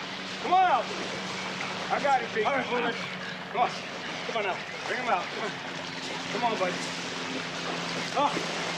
Hey. All right, hold it. That's terrific. Another 10 minutes, and I'd have been gone. What, you scared? You believe it? Come on, come on. I'll tell you all I know. Just keep me out of it, okay? What about Curry? He's in it for the bucks. Cody, though, he's crazy. What did they do to the kids? I don't know. What do you mean you don't know? They got a room underneath the gym where they keep the violent ones. They were the hard cases. They come out like zombies. Hey, why is that? I don't know. I just want it out. What the hell are you running away from us for? We had nothing on you. I don't trust cops. Besides, I figured you'd mention me to Cody.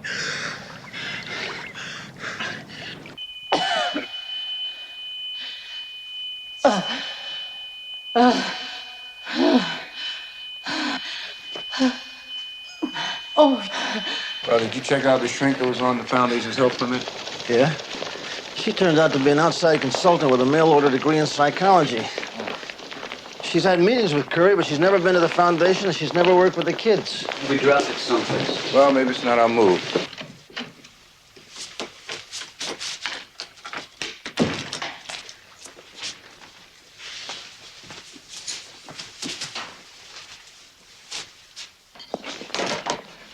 Yeah. A maid at the motel found Pepper's room ransacked and reported there's a burglary. Now Pep's not answering her phone. Our move.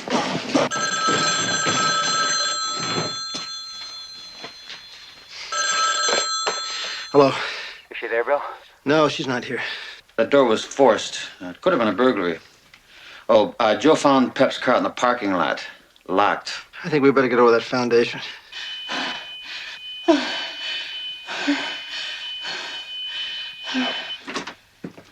She's been in there all night. She hasn't said a word. I'll turn the strobe on. Alternate the frequency. It'll keep her from resting.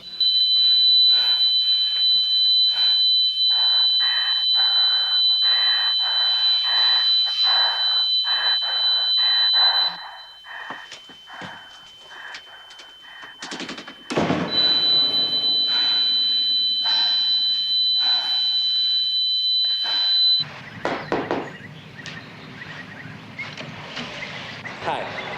I'm lost. Could you call me a cab? There's a public telephone 2 blocks down the road.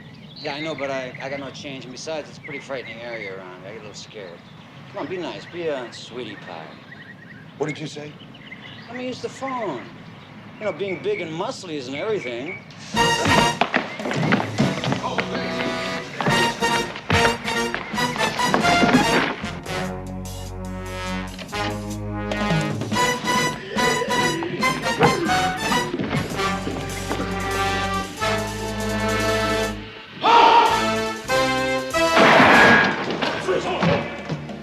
Get him over your head. Let's go. Come on, come on. Come on, grab the wall. Let's go.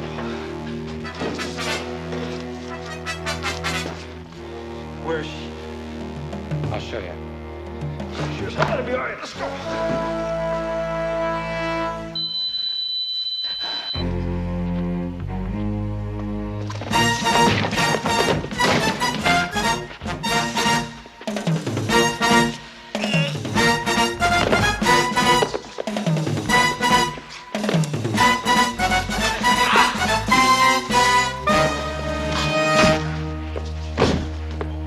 Let's go. Let's go.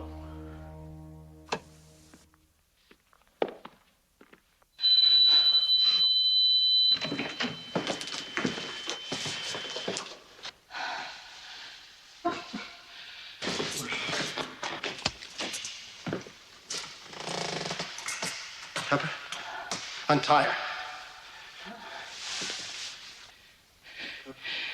Bill. Pepper, you okay?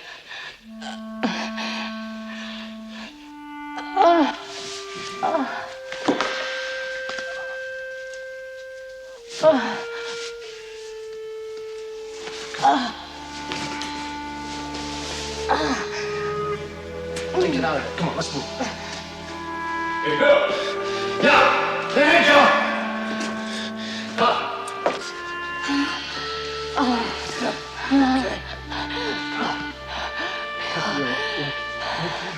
Are you okay?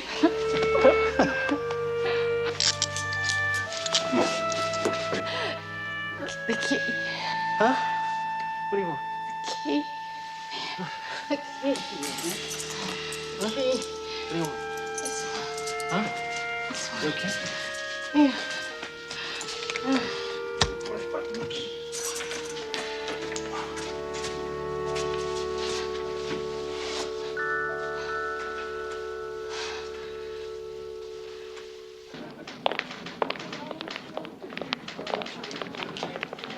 Couldn't shut him up. Really, they're still rapping. Yeah? Well, we got everything. That's great. Oh, how is she, Doctor?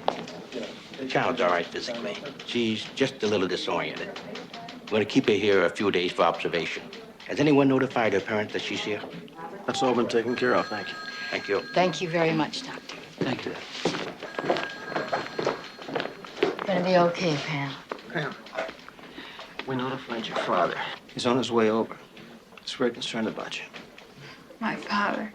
He loves you very much. You're gonna have to be making some decisions pretty soon. As soon as I get my head back together, I think I'll be able to hack it with my dad and a lot of other things. Well, that's good, because I might not be around to bail you out next time. Yes, I know. Bye, Pam. Bill Crowley may not be around to bail you out next time.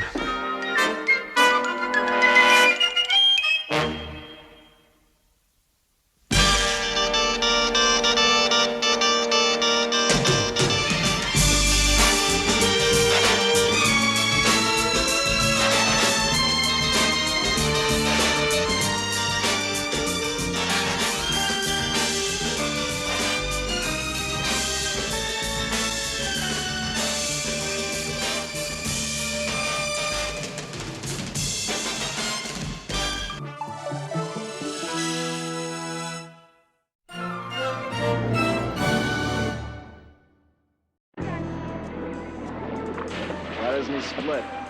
No, he's much too cool for that. Little switch. Just so the bad guys win in the end. The man marked D for David. Uncle Luigi says he's the one who posed as the FBI man. What do you mean my husband and I are being impersonated by 2 police officers? You people have got a lot of nerve using our name. I know. Kind of Look, it's not easy to explain. Listen, I'm going to tell you something now you never thought you'd hear from these lips. Yeah? Go put your clothes on. Eternal rest grant unto him, O Lord, and let perpetual light shine upon him. May he rest in peace. Amen. And may his soul and the souls of all the faithful departed, through the mercy of God, rest in peace. Rest in peace. You know, if I didn't have this arthritis, I would be down there helping them to carry them out. Sure know you would, Uncle Luigi. It's the least I can do for him. I owe it to him. You know why? Because when I was wounded in the trench during the Oregon offense, who do you think carried me? Mr. O'Malley. O'Malley. Uncle Luigi. Yeah? Why did we sit up here? Why couldn't we sit downstairs with everybody else? Because that's where O'Malley and me used to sit every Sunday. You mean right here? Whether we need it or not. Oh, don't you? What a night. I'll never forget it. I thought we would never make it. But we made it. We beat those Huns, I'm telling you. Uncle Luigi, you sure you don't mind that I can't go with you to the cemetery, huh? I gotta get back to the office. I got a lot of work to do. Yeah, don't worry, don't worry. That's all right. O'Malley's his son-in-law, Silverstein. He's a Dr. Silverstein. They tell me he's a very good doctor, you know. He's a big shot. He said he's going to take me to the cemetery and then to my house. Good. I said, the car. Did you see that? That's no car. It's a living room. It's a fantastic looking thing, you know? It's great. And this way you don't have to ride with me. Ma che dici? Che dico? Tu lo sai quello che dico io. Huh? You think I'm going to have a nephew talk to an uncle the way you talk to me? What are you talking about? You want me to retire in an old fossil house? Oh, come O'Malley went when he was 80, didn't he? Didn't he go into a home when he was 80? He told you it was very nice. You told me that yourself. He said it was very nice. I said it was all right for O'Malley, but not for me. Watch your step. Oh, and O'Malley's not Italian. What does he know about food? God rest his soul. He knows nothing about food, but I do, because I like to cook. That's Uncle why. Luigi, I told you, Mrs. Tedeschi says she found this fantastic place for her aunt. They got a great Italian kitchen. Ma tu mi devi capire. You have to understand that I want to eat the food when I want to eat, if I want to eat, why I want to eat. I want to be free. You are free. It's not a prison, Uncle Luigi. No, because I have to tell them when I come in and when I... No, the money that I got in the bank, and you know that I got... I know you got the money I in can the take care bank. of anything. Yeah. I could even take care of you. Sure. You're getting soft, you know? Yeah, I'll give you soft. You better watch yourself. I don't take any wood nickels. Yeah, and don't do anything I wouldn't do, right? Wise guy. Huh? And that's not for you. It's for my girlfriend, Sergeant Pepperoni.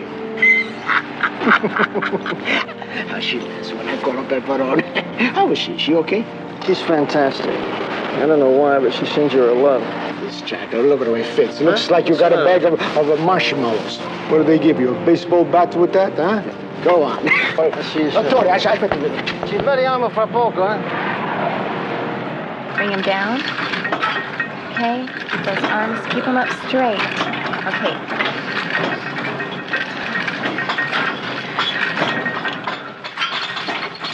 I'm sorry, sir, but males aren't permitted in this section of this box. It's okay, Aniela. Sergeant.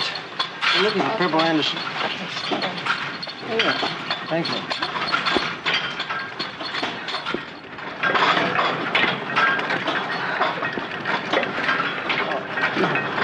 Yeah, that's a little too heavy for you. Let me fix that for you. Make it a little lighter. There we go. Now try it. William! Oh, hi, Pep. What are you doing here? That's the police commissioner's daughter.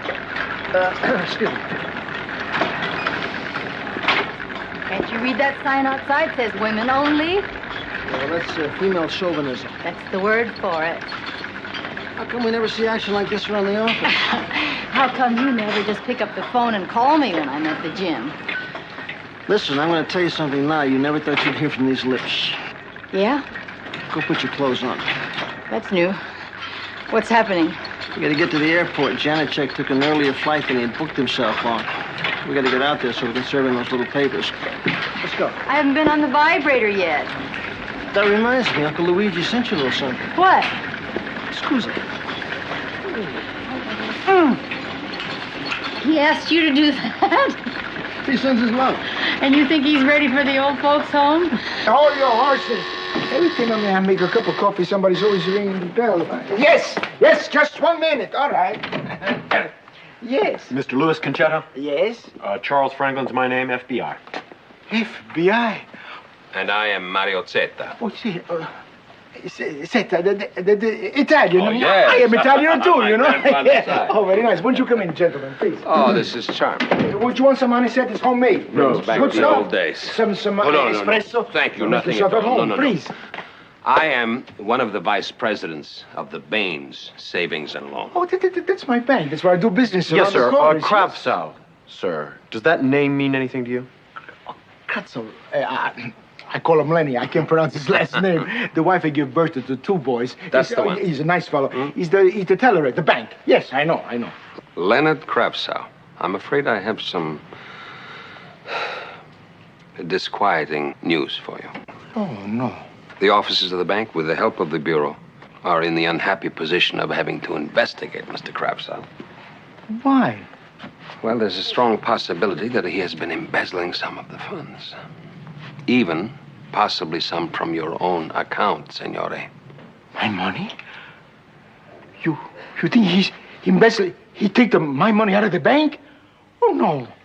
If it is true, you will get all your money back, every penny, I promise it. But we need your help. $18,643 plus interest. My life saving. Mr. Zeta, I want to know about my money. Exactly. Now, what the FBI wants you to do is to come with us now. Go down to the bank. We will wait while you close out your account. All the money? This will help with the FBI? Yes, sir. Every penny, and in cash. Are you sure you want to do this? This is all your money, every cent you've got, Mr. Concetta. It's my money, my every cent. Just like you say, Mr. Kazal. You put the money right in here. Now. But don't let me raise my voice. You get the cash just like it says in the slip. Get the money and count every cent in front of my very eyes. But I really don't think that you should get it. Qualia. Hey. Tesoro, come by. No, of course your nephew's here. I'm always working hard. What's up? Guess who worked with the FBI today? I don't know. Who? Fanny Fox? Elizabeth Ray? I don't know. Tell me. I work with the FBI. Hey, we catch a crook at my bank. How do you like them apples? What are you talking about? This bank teller, you know, he, come si dice, he embezzled all of my money from the bank. Well, and these two men, one very distinguished from the bank, and the FBI, they come here to talk to me, And they asked you to withdraw all your money from the bank while they investigated? That's what happened. Hey, that's the way you catch a crook, methodically. You come right away, huh? We'll have una celebrazione, and we do something that you like, okay? Yeah, I'll come right over, Uncle Luigi. But I think I just lost my appetite. You know, you people, I don't think you hear me too good. I said seta. Mario seta. Seta. Uncle Luigi, what does seta mean in Italian, huh? Silk, right? Okay, now look, these con guys, they're very shrewd, they're clever. They get their kicks out of leaving their trademark on their work. A guy becomes Italian, so he changes his name from Silk to Seta. Golly, Pepper. Yeah. Hey, Randy, come in. This is Randy Carroll from our bunco division. This is my uncle, Mr. Conchetti. Mr. Conchetto, about what's happened, I'm very sorry. Hello, Mr. Sorry. Meet the Mr. Stupido. Is that the picture? Yeah, this is Chamberlain. He's slick and he's fast. I think he's our man. Luigi, come here. I want you to look at this. Please. No, Uncle Luigi, come on now, look at this. Just take a minute. Come on, look at that. Is that the guy who took your money? No. Huh? Gesù, Giuseppe Santana Maria, this is not the man. Well, the man that I said to you before is much older. He's got the mustache, distinguished, he's Italian. This guy's a crook. This is not the man. Okay, I'll take you home, Uncle Luigi. No. You give this to the young lady. Say thank you very much, and you'll be alone. Thank you.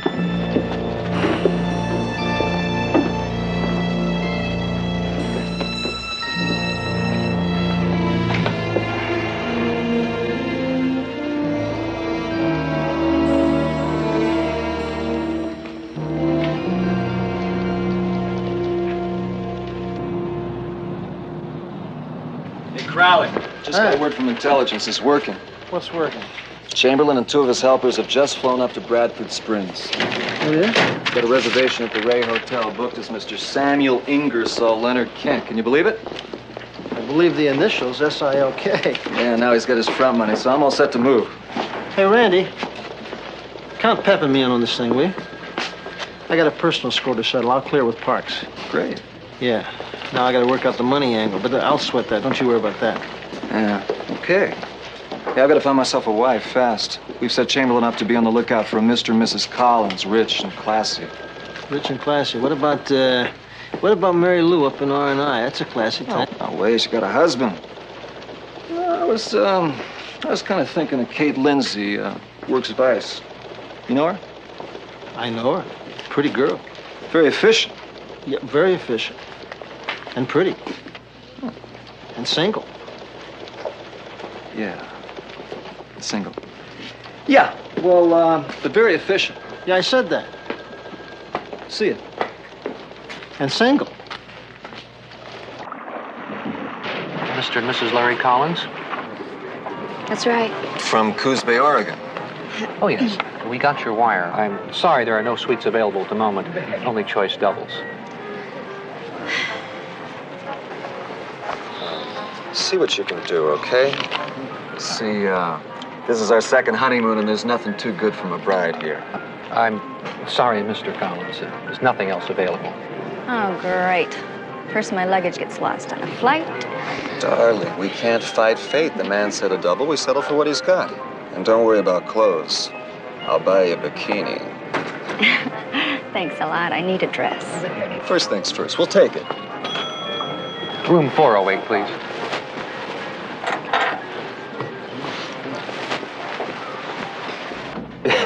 Yeah, you heard me right, Glenn. I said a thou. On to Copo and the third to show. 1 thou. Pepper, don't take so many shots. You're wasting film. I just got 1 roll left. Well, why didn't you buy some more? I didn't have my credit cards with me. They wouldn't take a check. What, you stopped borrowing from me all of a sudden? I got to pay back. any lunch, sweetheart? You seem to be eating quite a bit of it.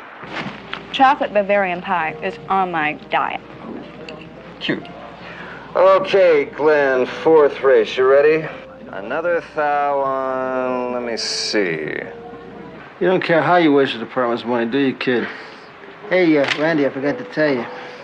We just got the word. We got the full cooperation of the Bradford Springs PD on this thing. Hey, great, Glenn. Hey, that sounds like another real winner.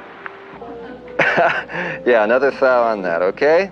To win. Mm-hmm. Okay, now, sixth race. Yeah, brass monkey to show, okay? Mm-hmm.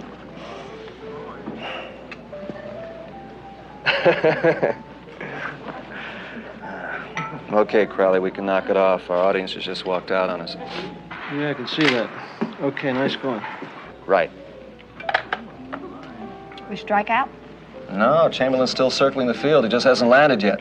But when he bites, you'll know it. Sweetheart, you can stop eating now. Are you kidding? Very rarely do I get to eat caviar and duck l'orange. Hey, I've got a terrific idea. Let's go up and take a little nap. I got a better idea. Why don't you go up and take a little nap? And I'll go do a little shopping, buy a few clothes. Alone? Mm-hmm. I think it's a rotten idea. In the interest of the police department, I'm going to go along and protect Crowley's bankroll. Well, my dear, you have been most helpful, and I do thank you so much. Right. Goodbye. This guy checks out okay? Mm-hmm. Gentlemen, that was Mr. Lawrence Collins' secretary in Coos Bay. Turns out our Pigeon's family owns a plywood mill. Although he and his wife are on vacation, they can be found, believe it or not, in this hotel. So, the operation is go. Oh, all right. Think you'll buy it, sir? If there's one truism, Ralph, in this life, it is that people with money always want more. And if there is another, it is until we are through, no women and no liquor. Do I make myself clear?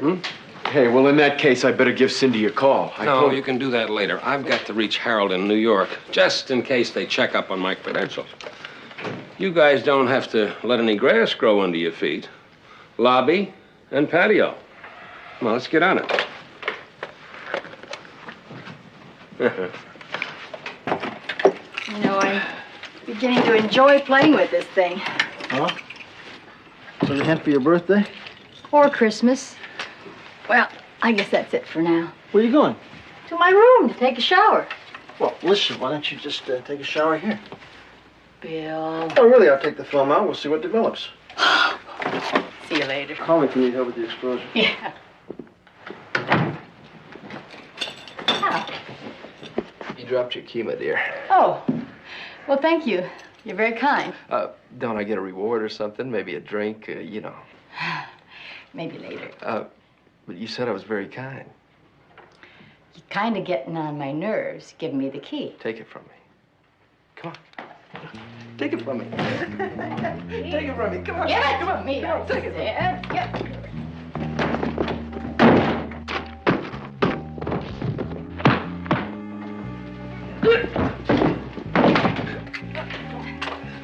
Okay, that settles it. That settles what, Sir Galahad? From now on, you're staying here with me. One more trip like that, you could blow our cover. I have a feeling I'd have been better off with him.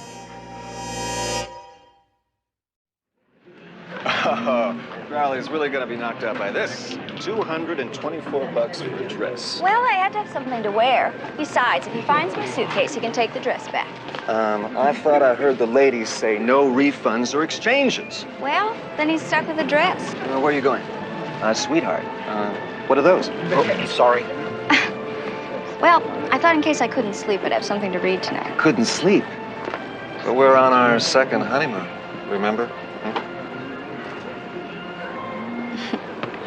In that case, you can read to me. Terrific. Just terrific.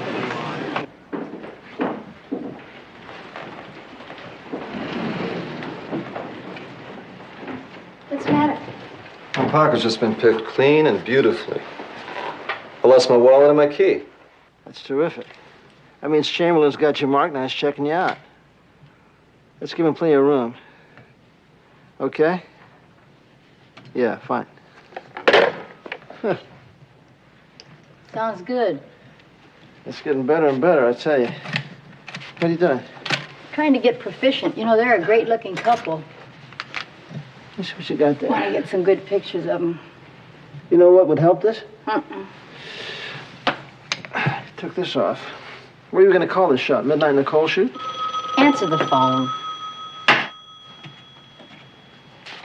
Hello. Yeah, Pete, what's up? When? How is he? Pete and Joe found Uncle Luigi unconscious on the floor. Where's he now? Have they contacted his own doctor yet, Pete? No, well, let me tell you something. Now, this has happened twice before. It's his high blood pressure. Yeah. Now, just tell the doctor that. Okay. I'll hang by the phone. If it... Yeah, give me a call, will you? Is he going to be all right? I think so. It's his high blood pressure. It's been brought on by all this aggravation. We're talking about bad timing. Bill, why don't I go back? You're more important here than I am. And if anything happens, I'll call you and you break off, all right? Would you, Pep? Do you mind? I love him, too, you know. I'll get your reservation on the next flight. Damn. They don't have a suite yet, or your suitcase hasn't shown? Both. Hey, look, it's not that bad. I don't mind sleeping in the buff, so you can have my pajamas, right? Wrong. Who is it? Mr. Kent, I'm a guest here. I have something that I think belongs to your husband. Voila. You found it. Outside the elevator on my floor. I, of course, have to admit, Mrs. Collins, that when I realized it belonged to the husband of that gorgeous lady I saw out by the pool today, well, I wasn't going to let some bellhop return it. Besides, he might have been a little bit too greedy. Oh, it was very sweet of you to return it yourself. Darling? Darling? What? Mr. Kent found your wallet. My wallet? Well, sir, I certainly thank you for I this. hope there's nothing missing. No? Gee, let me tell you, Mr. Kent. Oh, please, please. Samuel. Samuel. Hey, I really appreciate this. I mean, not too many people will go out of their way to do what you did. You know, make the effort to bring it back intact. Tell me, sir, what is your favorite restaurant in town? Well, I usually dine at a supper club called L'Etoile. Then that is where we're asking you for dinner tonight. That's a super idea. All right, I'll accept. But on one condition, that you are both my guests. All right? All right. Terrific. 7 o'clock tonight in the lobby. You got a deal. All right. Bye-bye.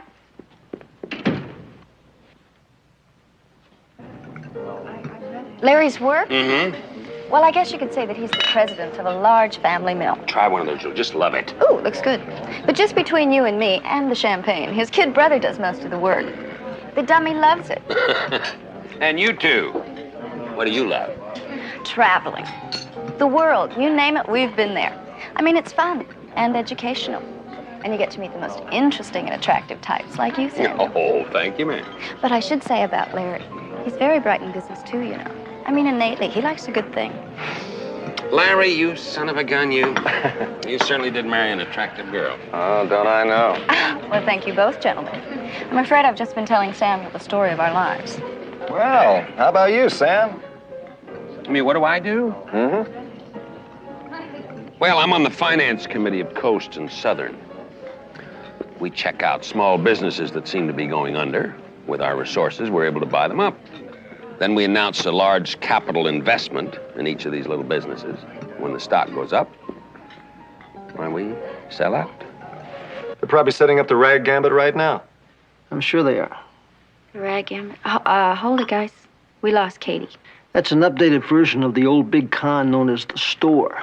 See, the crook goes out, he'll run a store. He'll even run equipment, set it up to look like a small branch of a large, legit organization.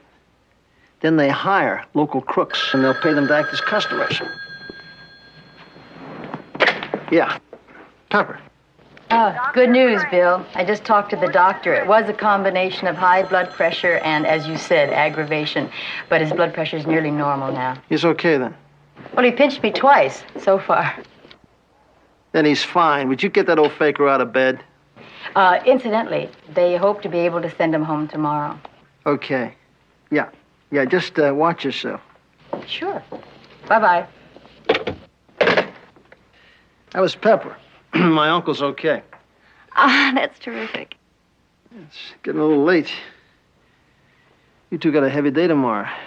What do you say we all hit the sack? Hold it, Anxious. Give me about 20 minutes. Thanks, Crowley. What did I say?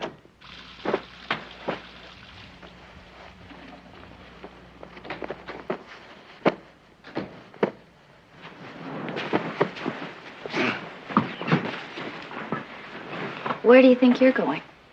To bed. Where else? Fine. I'll take the sofa. Well, look, wait a minute. I've got a bad bag. Hey, You see it's okay. Like I said, boy takes bed. Jane climbs into sofa tree.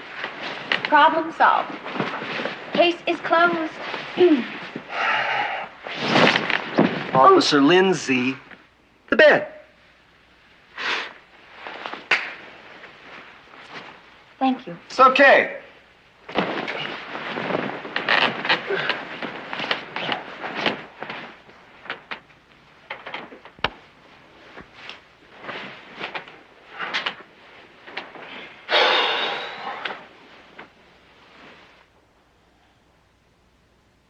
Good night. Night.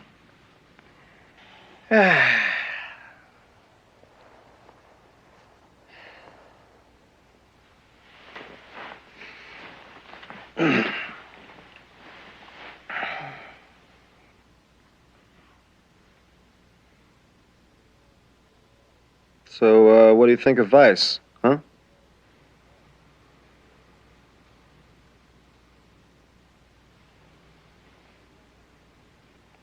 Is that a professional question? Considering the circumstances, yeah. It's okay.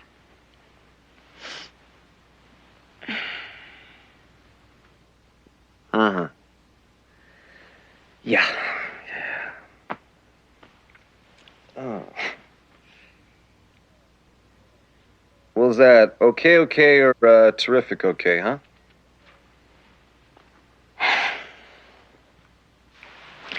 Look, if you like busting pimps, which I do, it's terrific, okay? I'm really tired, Randy.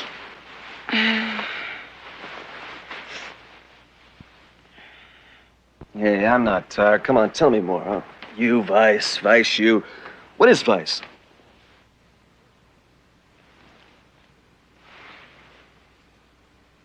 What is Vice? Okay.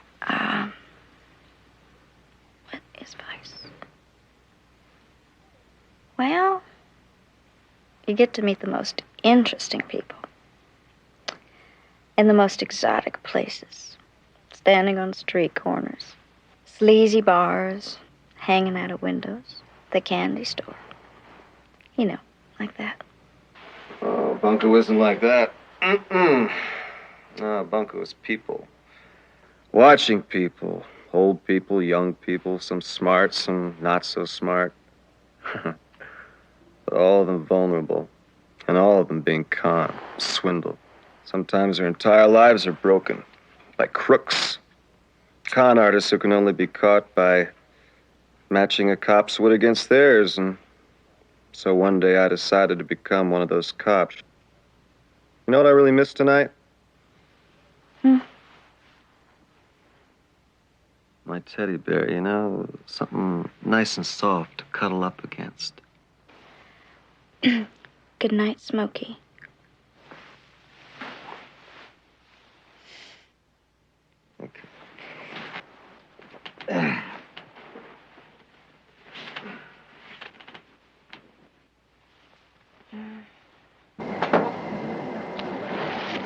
Where are those reports? Come on. Yep. Put this over on table 3, will you? Make it look nice. That's the boy. Yeah, that plant's fine, honey. Thank you.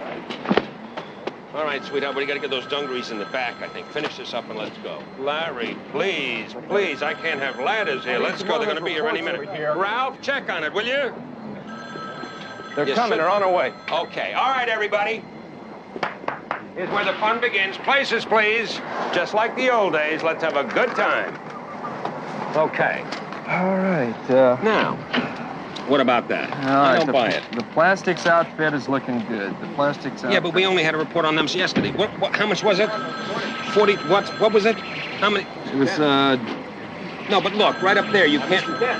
Excuse me. Oh, wait a minute. Thank you. Hello, friend. My, you're just in time. Would you believe it? Hello. Good to see you. Nice to see you. Madhouse here. Forgive me. I just put $20,000 on Harrod and Spencer Chemical, and I think that might be a good spot for you. But I think you should go in a little bit smaller. Would you say what? $1,000? Well, that's fine with me. Good. Charlie, on that Harrod and Spencer, give me another 1,000 right away before they change it.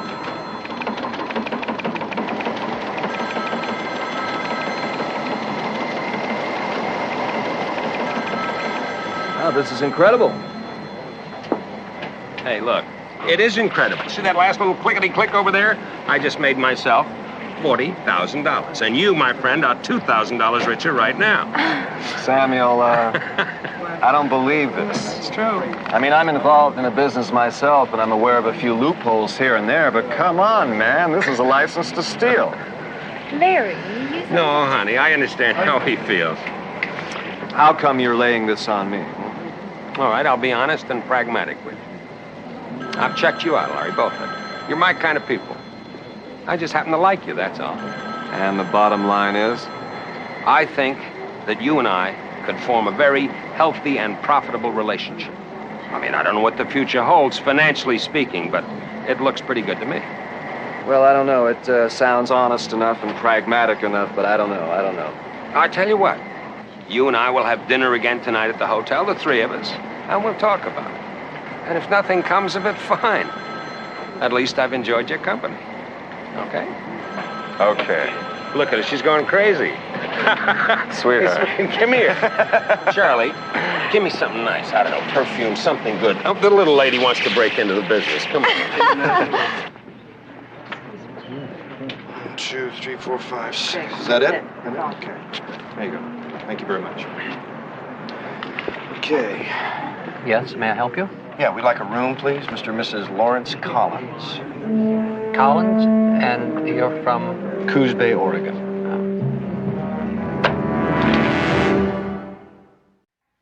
What do you mean my husband and I are being impersonated by 2 police officers? You people Why? have got a lot of nerve using our names I on know. some kind of Look, a... it's not easy to explain. Now, you see, we were told that you were in Mexico. As a matter of fact, what are you doing at this hotel? Hey, listen, I called my office and I get a hold of this screwy secretary who tells me that we can be reached here at this hotel. So we hustled right on over here just to find out who we were. You see, it's a little complicated. Well, we're investigating a confidence racket. Racket? You mean you've involved us in a racket? I'm going to sue everybody that's involved in this screwy organization. Hold it, freshman. You're out of line. Randy, Chin up when you address an upperclassman, mister. Not for some second-string tailback. I'm not going to chin up. How you doing? Good seeing you, Larry. Hey, what are you doing here? I thought you were a cop. I am, and so's she. I'm the fake Mrs. Collins. My name's Kate. I must say, I'm impressed. Randy, would you explain to this guy, please, what's going on here? Yeah. You see, Larry, we needed a cover, and who could be better than my old college roommate? Everybody always said we looked like brothers, right? I mean, the rich Larry Collins, who could be a better mark for any con man? Since you were in Mexico, your brother gave us a go-ahead.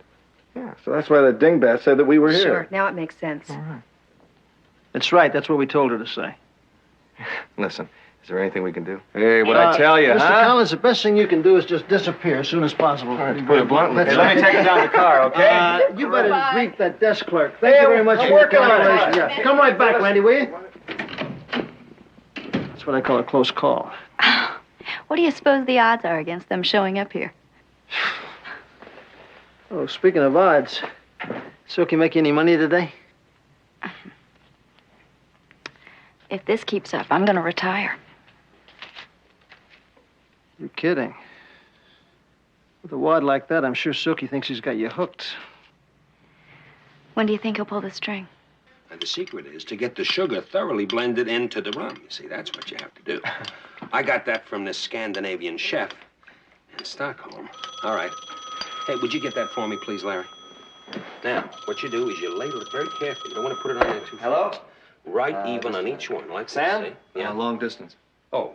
All right, wait a minute. Miami Beach. Excuse me a minute. Yeah, I got it. Hello. Yeah? Yeah, this is Mr. Kent. Oh, yeah, put him on. Selig, what's up?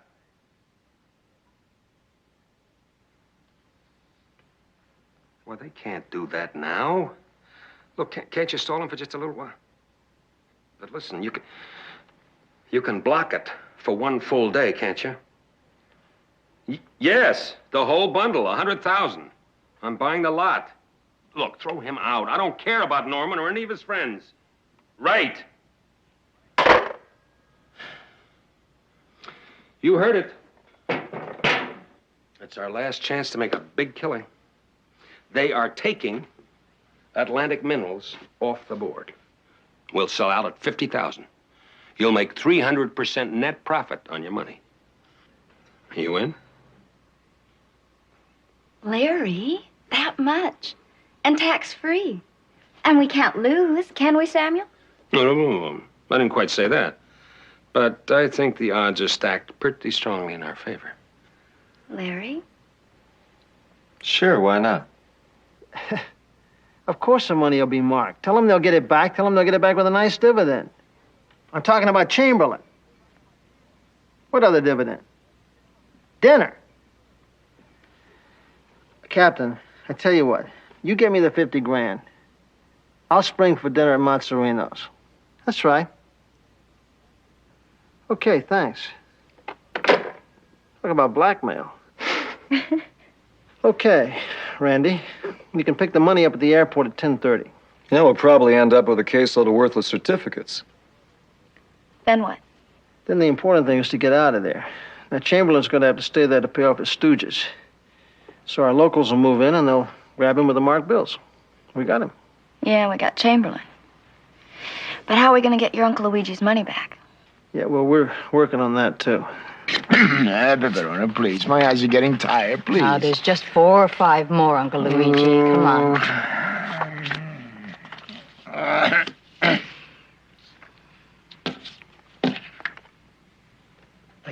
That's him. That's the fake FBI. That's the one.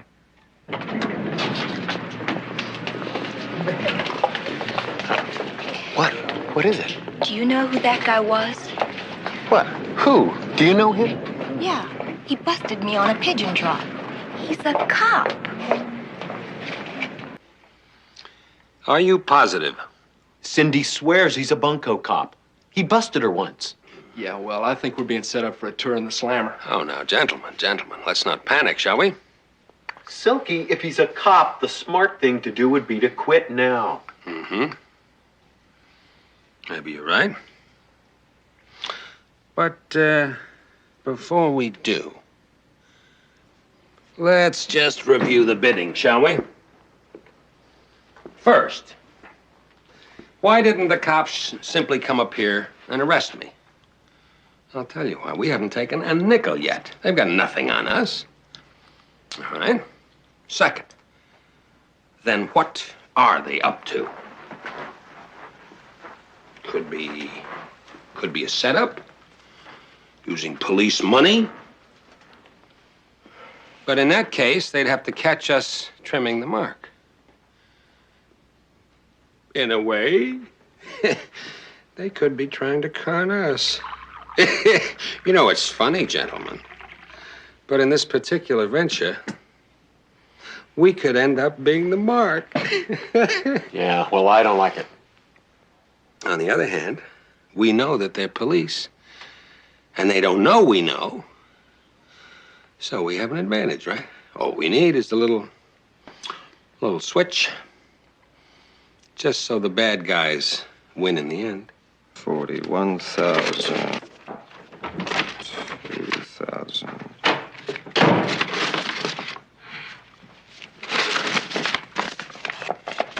Promise Silky I'll pick him up in his room. I'll meet you in the lobby.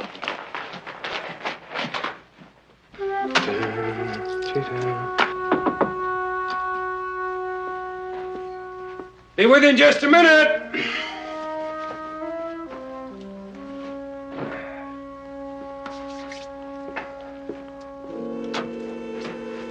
Hiya, Larry. Come on in. The New York board closes in half an hour. Oh?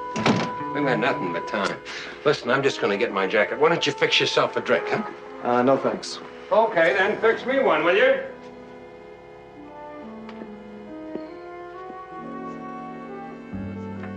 Scotch be just fine.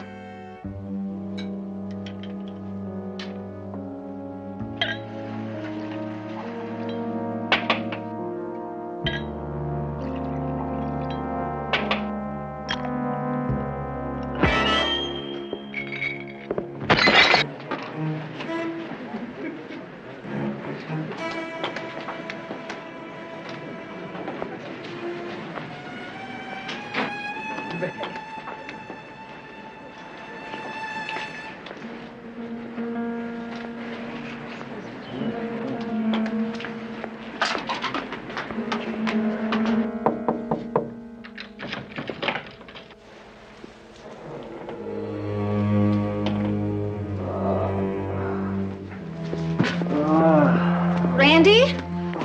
Randy, what happened?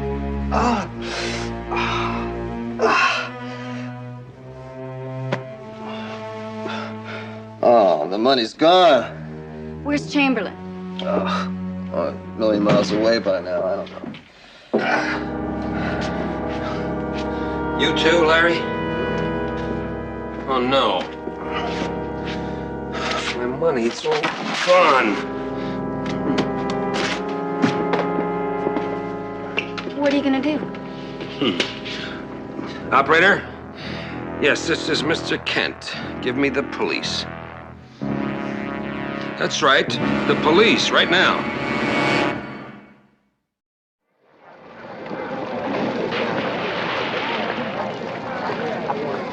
Why doesn't he split? No, he's much too cool for that. It's a lot more fun just to bluff it out. What are we gonna arrest him for? In case we want to check him out, he's got some phony front ready for us. Give him up time to make his move. Sure. He's so cool with Kate down there, isn't he? Yet I know he knows who you are. I don't know how he found out, but he found out. Guess we can't help it now. I'd hate to be around when you tell my boss the city's out 50 grand and we couldn't help it. Yeah, Randy, let me tell you something. I'm in charge of this case. Now, if any heat comes down, I'll take it. Yeah, hello. Yeah, Pep, what's up? Bill, I've been trying to get you for a couple of hours.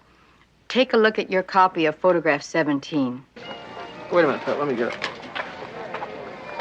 Take them. I took them already. Not those, the other ones. Take These two ones? of the yellow ones. Yeah, that was, okay, I got it, 17. The man marked D for David. Uncle Luigi says he's the one who posed as the FBI man. Is he sure about that? Just a minute. Swallow it. Get him down. He's pretty sure, but I think if he saw him in person. Pep, listen, wait, let me get the flight schedule. Well, who's he, It's probably the guy that caught you. What? No, I was talking to Randy. There's a flight at 3 o'clock. Get Pete and Joe and get on it. Bring Uncle Luigi with you. Chamberlain's sitting it out, but I don't know for how long. Your uncle's up to it. And then some. Listen, don't worry. If Uncle Luigi can pinch, he can walk. We'll get there. Good, I'll see you later. Hey, this is beginning to fit now. Chamberlain wouldn't keep the money with him. No, D for David's got it. Well, they brought you in, too. What's new? Mr. Kent? Yes. I'm Sergeant Pinkerton. Chester Oliver Pinkerton. How do you do? spoke on the phone, sir. Yes. You want to come this way, please? You mentioned something, Sergeant, about some developments. Yes, sir. We think we've identified the man who robbed you. His name is Charles Franklin, and he's wanted for a bunco fraud in Las Vegas and San Francisco. Oh, but this was armed robbery, Sergeant. I understand confidence men avoid that sort of thing. Well, as a rule, that's true, sir. But $100,000, here we go. So you have to admit, it's quite a temptation. This man was spotted hanging around your hotel this morning. You recognize him? Well, there wouldn't really be any way that I could. He was wearing a handkerchief across his face. Well, maybe you might be able to identify his voice then. No? Afraid all I ever heard him do was grunt. Well, I think you ought to see him in any case. You've arrested him? No, not yet. But we've made copies of this picture for every man on our force, and it won't be long.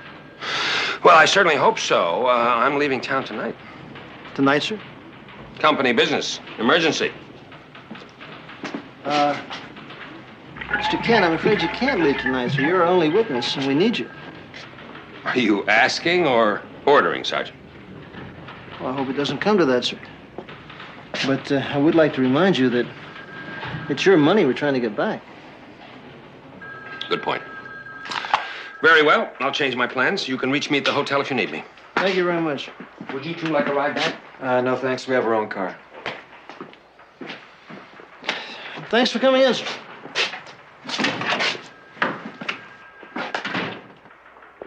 Well, boys and girls, this is where the rubber meets the road. Jeez, about time. Starving to death.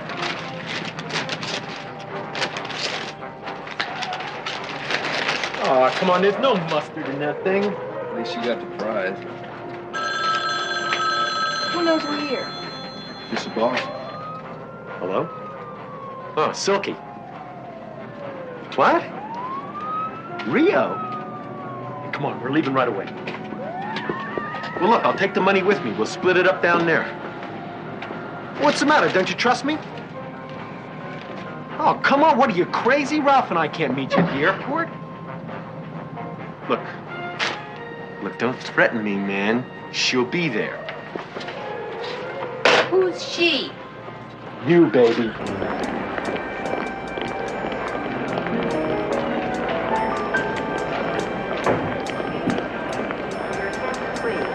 Flight 69, Flight 69 for Miami, now loading at 812.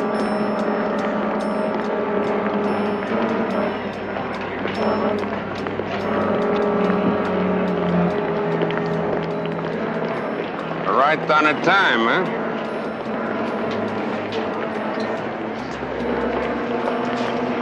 Okay, give me the suitcase. Hey!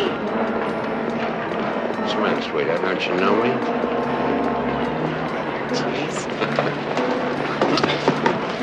Well, after all, Mr. Kent was getting a little bit warm. What are you and Chuck going to be doing? Splitting up, meeting in Brazil. He and Ralph are taking a later plane. I see. Silky, Yeah? the man at 2 o'clock. Oh. He might as well be wearing a neon badge. Well, he has eyes, but does he see? See you at the Coke Cabana. You know it, sweetheart.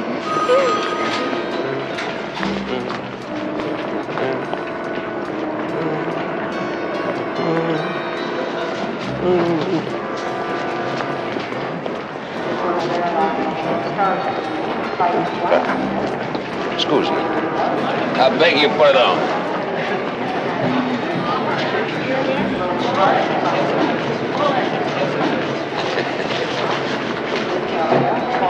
Thank you.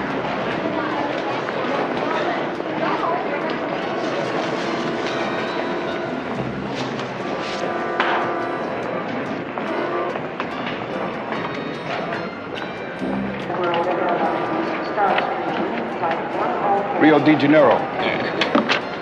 We'll have to check your passport. Everything is in order. Mr. Cedar. I'm sorry, sir. There's some minor technicalities. All Latin American passengers have to be checked again. Oh, I'll miss my plane there. It's all right, sir. We'll hold the plane for you. This will only take a moment. Right this way, please. All right. Oh.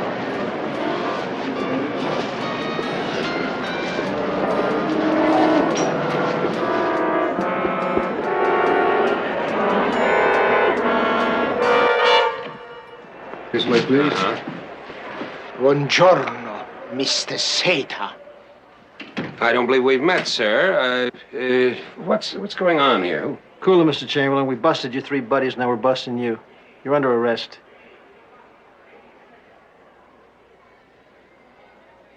Chester Oliver Pinkerton? That's really the name you used? Look, I figured there was a little poetic justice to it. Figure it out. Chester Oliver Pinkerton, C.O.P., cop. Oh, You got it? thank you, teacher. Let's get in and celebrate, okay? That's why I'm a sergeant.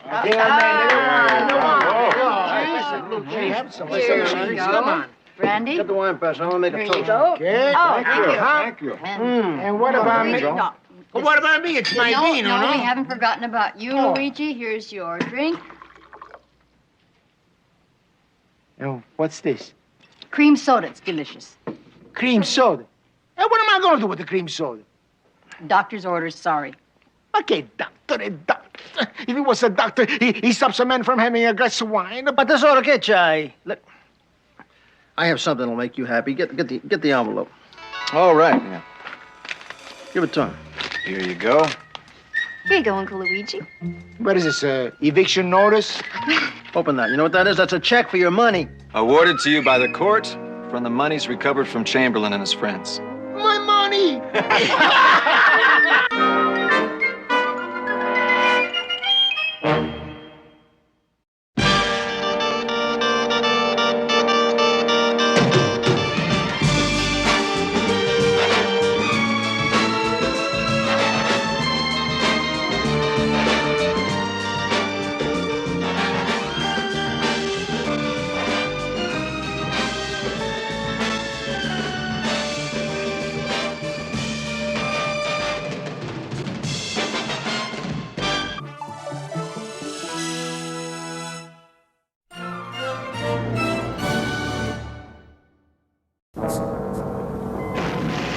I have seen more people killed before I was 10 years old than you will see in your whole life. Take it easy. I was only talking with... Dare you interrogate this child? You have no business hiding behind a little girl. He could put that little girl in even greater danger. That poor little thing. Stop her! Bernie, please. I just kidnapped her myself. Now repeat. Follow her.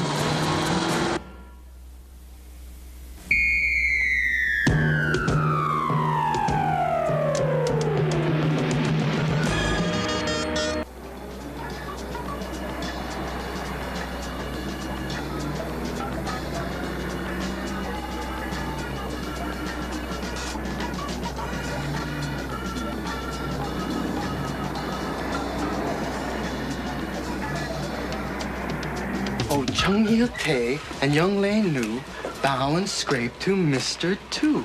But Il Bang Ok and Han Lin Ri and Han Lin Sik all work for three. So in Sun Sin City, when Mr. Tu... Shut up. Are you crazy? Somebody might hear. What's the matter? Don't you like poetry? I haven't even come to the best part yet and named the real crooks.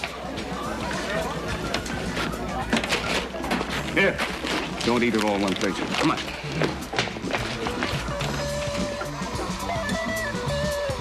Lee, how many times have I warned you? This neighborhood is beginning to stink with spies. Well, that big man. But they're not spies at heart, Bernie. They're just scared. Anyway, if times were normal, I would write down my poems, but you can't walk around with names like that in your pockets. I don't want to hear anything about it. I don't want to know anything about it. Nothing. Do you hear? Look, Lee, it's not that I don't care about what happens here. Look, I'm no publisher. There's nothing I can do about it. You have responsibilities. I know that, Bernie. But this I will tell you. This time I will sell my story to the big city paper, the wire services. I'll be a real newspaper man instead of just a busboy and a babysitter. Hey, look, it's getting late. Here, my car's down the alley. Want me to come pick you up after class? No, I'll catch a ride. Hey, please, get the ice cream home before it melts. Chocolate chip and cherry ice. Yeah. Come on, go on.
I'll do it myself. What's up? Look at this. What do you think of that, my friend? About $30 for a dictionary?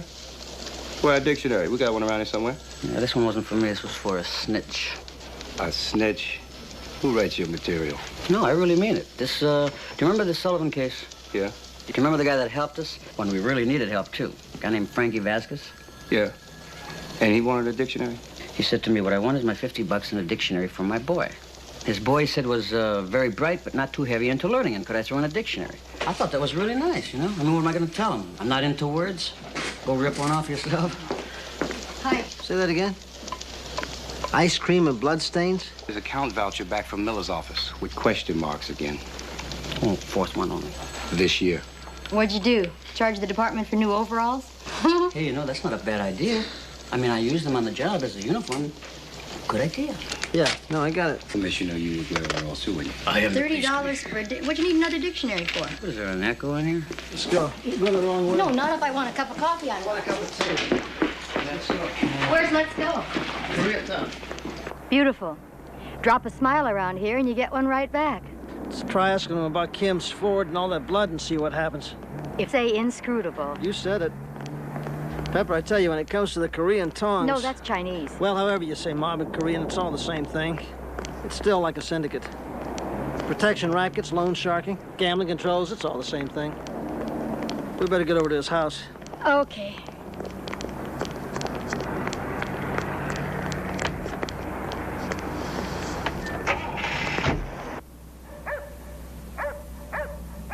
We lived in a house just like this once when I was a kid.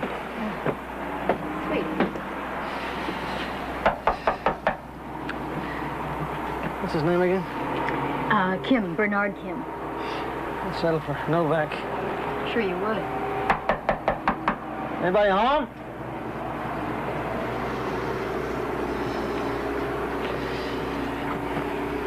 Why don't you wait here in case he shows? I'm going to check with the neighbors.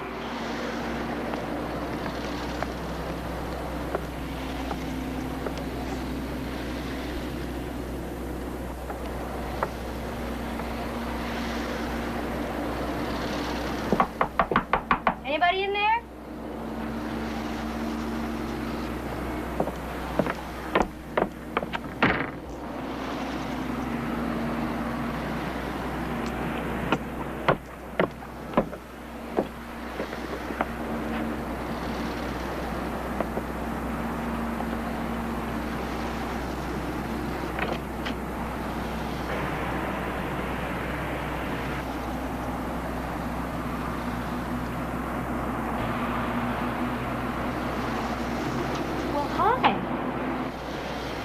Are you home all alone? Well, honey, it's all right. You don't have to be scared. I'll bet you have a real pretty smile. You gonna let me see one? What's the matter? Was it when I said I was with the police?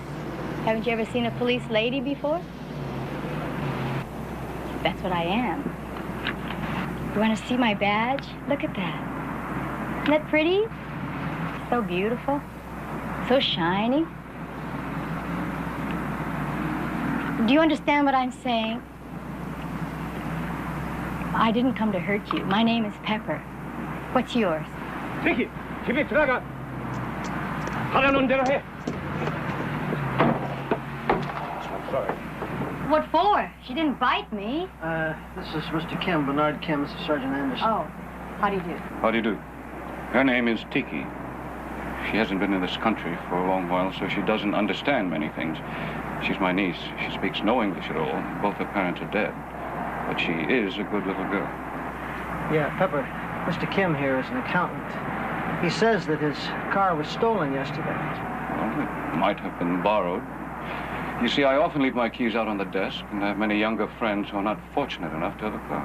Oh, like who? What are their names? Sergeant, why don't you just tell me what happened and where the car was found? You talk like a lawyer, Mr. Kim. Because I'm going to be one. I go to school nights, and that's where I was last night. It was found this morning down by the waterfront. The upholstery was slashed, and on the back seat there were stains of spilled ice cream and blood. Blood? Now, who borrowed your car? I don't know anything about any blood. I don't know who might have taken my car down to the waterfront. How can I tell you things I don't know? You're the police. It's your job to tell me what happened. Ho Sung Lee. One of the divers found this in the drink next to the body.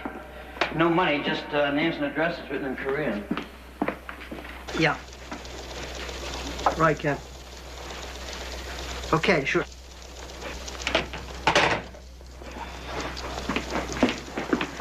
I'm just telling you from talking to Captain Miller. He says we better keep in touch on this one. Even closer than usual. Why is that, Bill? I don't know, it's something to do with all the politics, you know, the Korean stuff. Some of them who come over here from the old country don't think like we do. Especially the ones who want to hang on to their old power. I don't know, Bill. This guy's pockets have been slashed, he's been beaten, he's been stabbed. Nobody's made any attempt at all to hide the ID. Seems to me as if it could be the usual street stuff, good old American style. No, I don't think so, Pete. No, this was no mugging. Like, if that little girl doesn't understand any English, why would Kim chase her into the house so fast? Well, maybe it's not easy to lie in front of your kid, even if she doesn't speak English. Maybe. Yeah, maybe. Joe, the lab come up with anything new on that melted ice cream in the back seat of the car? They have a translator on the bag. There's some Oriental marking on it. No, I mean the ice cream itself. I'd like to know what flavor was in those 2 cartons. Flavor? Well, it translates heavenly flavors. We have 40 varieties. Pineapple, almond, cherry ice. But this is your sack, right? I mean, you're the only 40 flavor store that uses that kind of sack, right? Yes, we do good business. And Ho Sung Lee is one of your best customers, right? Ho Sung? Lee. He had to have come in here sometime yesterday or last night, huh? Ku salam panjukini. Anybody? Ku salam panjukini. Lee? I don't know. There are so many Lees. Why do you ask? What did he do? He died. This man is not sleeping. This man is dead. Have you ever seen this man before? Hmm?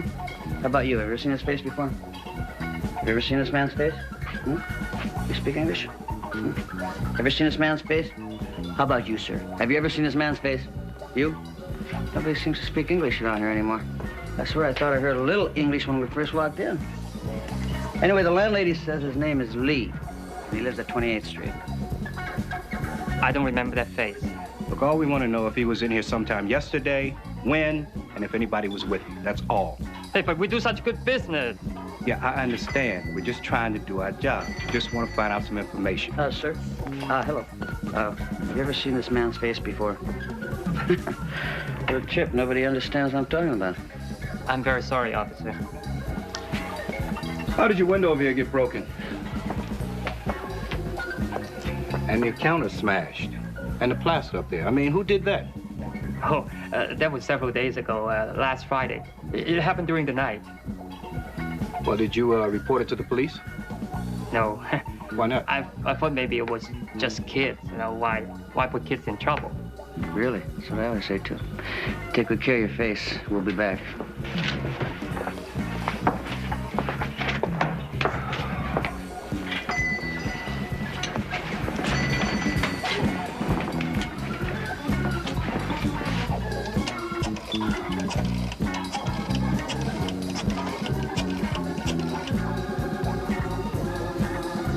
Give me Mr. One. No wonder the record shows so little crime around here. Somebody runs a real strong production racket. Yeah, you see that too, huh? It does create clams, I'll tell you, when they're scared, man. Makes clams of us all. Yep. That's the nature of the job, little buddy. But when they don't speak English, it's a double clam. It's called survival. You see that guy's face? Yeah, that was pretty bad. Left a good job in the city, working for the man every night and day, and I never lost for meaning or sleeping, worrying about the way things might have been. Big wheels keep on turning. I'm sorry, yeah. Me.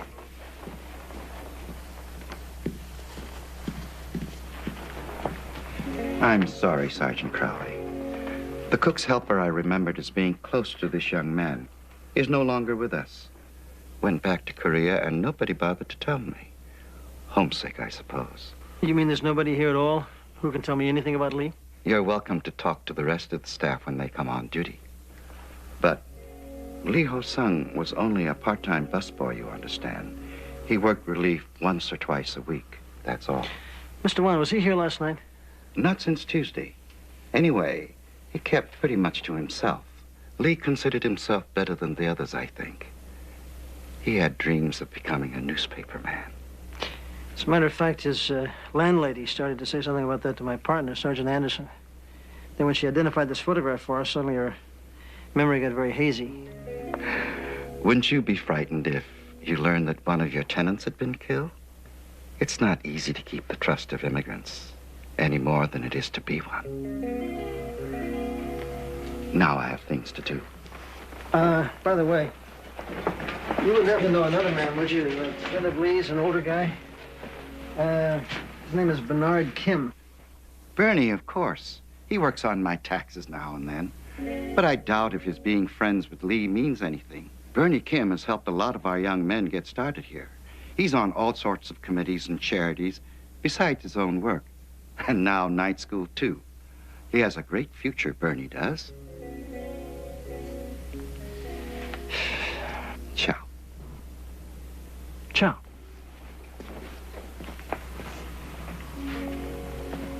그거 이젠 좀 더 크게 하라. 네.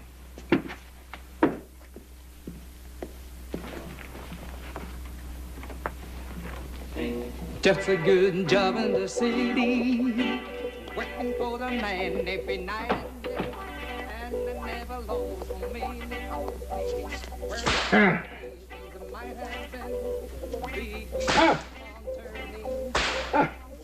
I'm sure he's learned his lesson by now. I trusted you, Cheuk-san. It was not in my orders to kill anyone. It was clumsy. We all missed the boat. It won't happen again. No, it won't. But now you'll have a chance to make amends. There's a plainclothesman, Sergeant Crowley. He works with a small unit, including a woman, I hear. They all obviously don't quite understand us yet. And there is this constant reference to Bernie Kim. Maybe we had better pay a little more attention to him.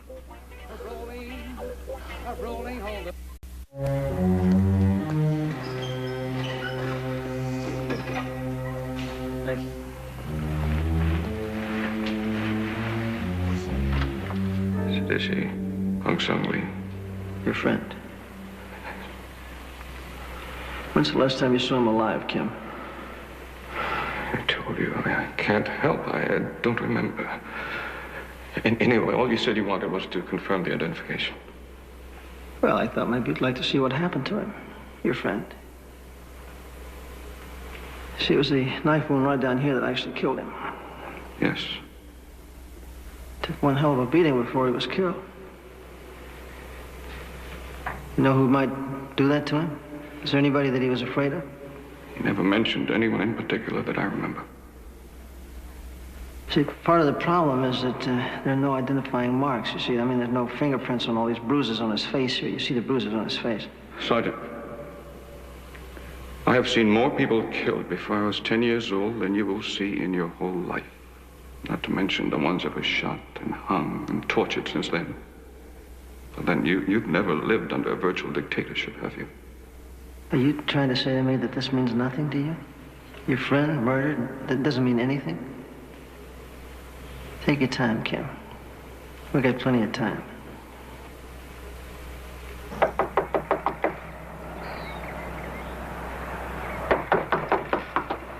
Hi. Hello, I'm Pepper Anderson. Oh, Bernie said you might be coming around, but... Are you the babysitter? Are you taking care of Kiki? Pitch hitting, that's all. I'm supposed to be writing this poli-sci paper, but Bernie had to go someplace. I brought Kiki a present.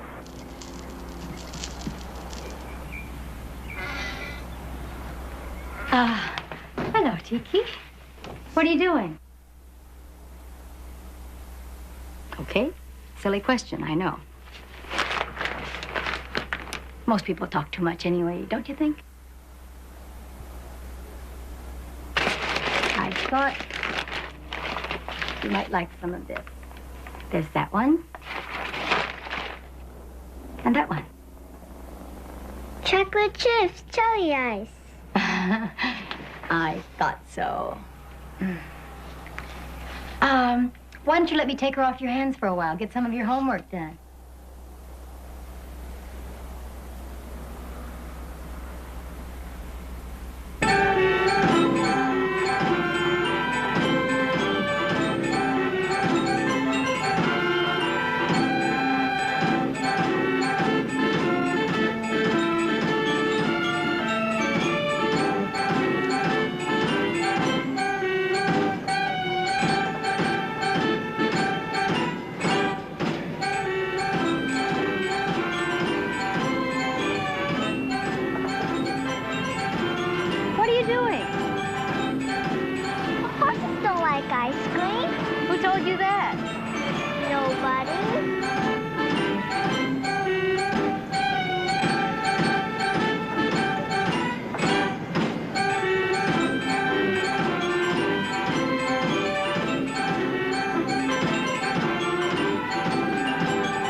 What does he say? Only monkeys throw things on grass. He does? Well, good for him. Can we see monkeys now? Sure. Come on. What kind of monkeys you like? Pink one? Green one? Bet you didn't get any chocolate chip or cherry ice last night, did you? No. Did Bernie forget to bring it home?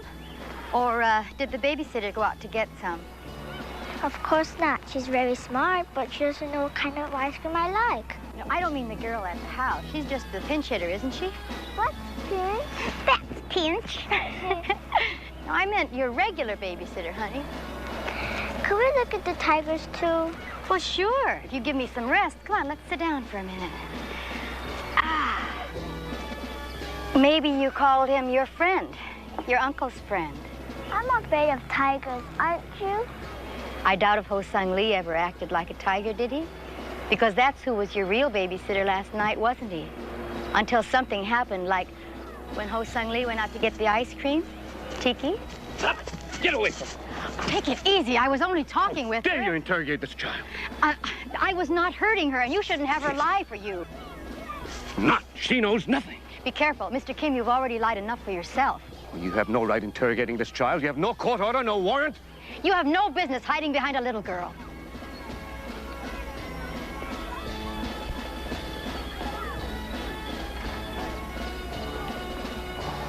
Tiki. Sorry. Oh, Tiki.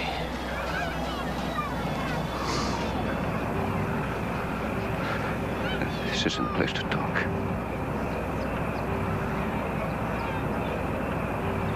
Come on, Tiki, I'll take you home. Can Pepper come with us? We'll take you home, and the sergeant and I will complete our discussion. How's that? Okay?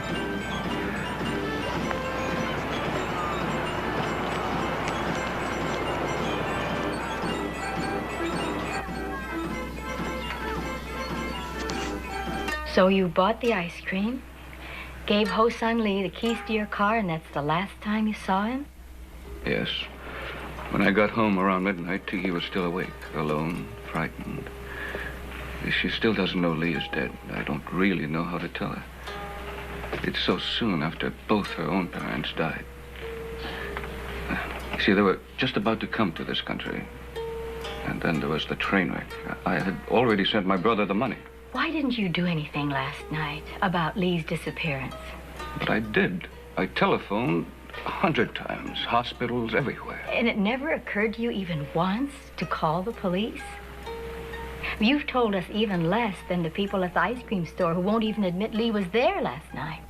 That is precisely what you don't understand. Koreans are very proud, and when there's trouble, they prefer to handle it by themselves. I think they're just plain scared to tell us anymore. Who are they scared of? Very well, Sergeant Anderson. Since you prefer to think that I'm a coward and a liar. Bernie, I am just trying to help. I'm only trying to help. I know quite a little bit about you just from the way Tiki talks. I'm all that she has left. I've come to love her very, very much. It's as if we've always been together. You know what I mean? Yes, I do. You're, very highly respected by the establishment in this town, aren't you? I bet it's not so different from the other immigrant sections of other cities. Other times when a man could so easily lose his job or even his life if he cooperated with anybody but his own people. That is different. We are not like that. In the Orient... Bernie, aren't you even going to help me guess who might have killed that young man? Your good friend, Tiki's friend. Unless she's all wrong about you. Unless you never actually did laugh at lions like she said you can do.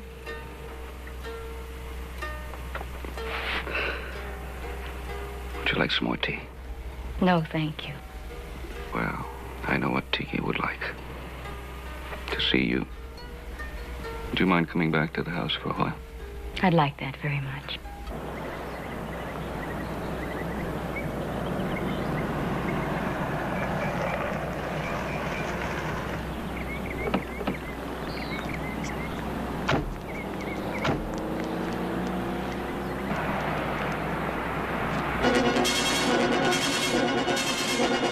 Tiki!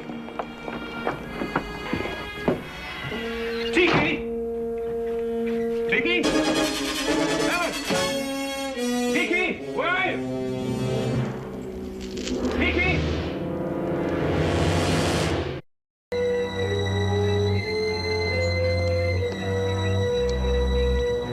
Okay, we'll be standing by. Yeah, I'll be standing by this location. Out.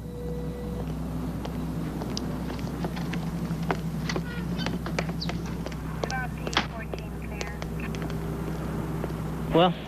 No blood. Somebody sure must have put up a fight. Yeah, I noticed. You know, if the kid and the sitter had to be carried out to the street, somebody must have seen it. Contact Pete. They're sending him every Korean-speaking officer they can find.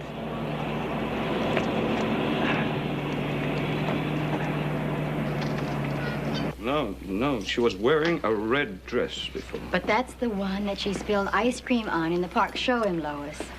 How are we doing? Now, Helen must have changed her after we left. One of her favorites was blue with a white pinafore. You still haven't found that one. Well, that might be the one, Bill. Blue with a white pinafore? Put the description out that way, will you? Bill, there's a brown coat missing, too. That's a very good sign, Mr. Kim. That means somebody doesn't want to get in cold. What are they doing? They're putting on a phone tap. I think you'll approve in case it does turn out to be a kidnapping. Mr. Kim, if she were kidnapped, what would anybody stand to gain from it? Do you have any ideas? No, I have no ideas. Hello? Anybody here?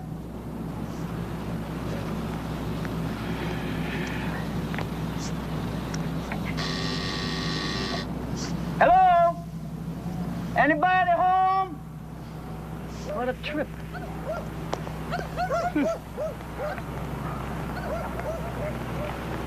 The lady next door is not at home. This is really peculiar.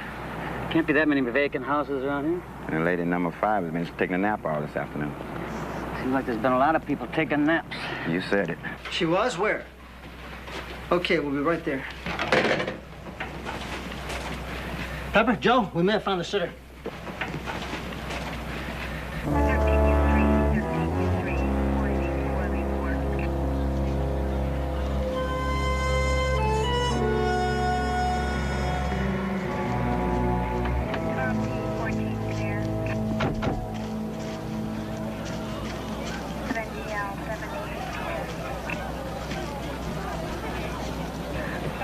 It's her, all right. Helen, what happened? Nuga Glitza. We had to give her a shot. She's in a lot of pain. Hey, Bill. Yeah, you better move around. I've got the guy who found her. He's over here. Where? Over here.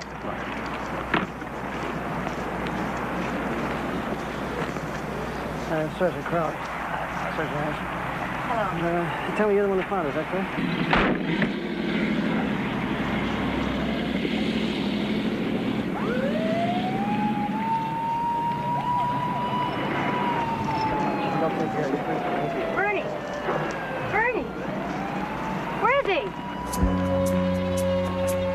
Where'd he go?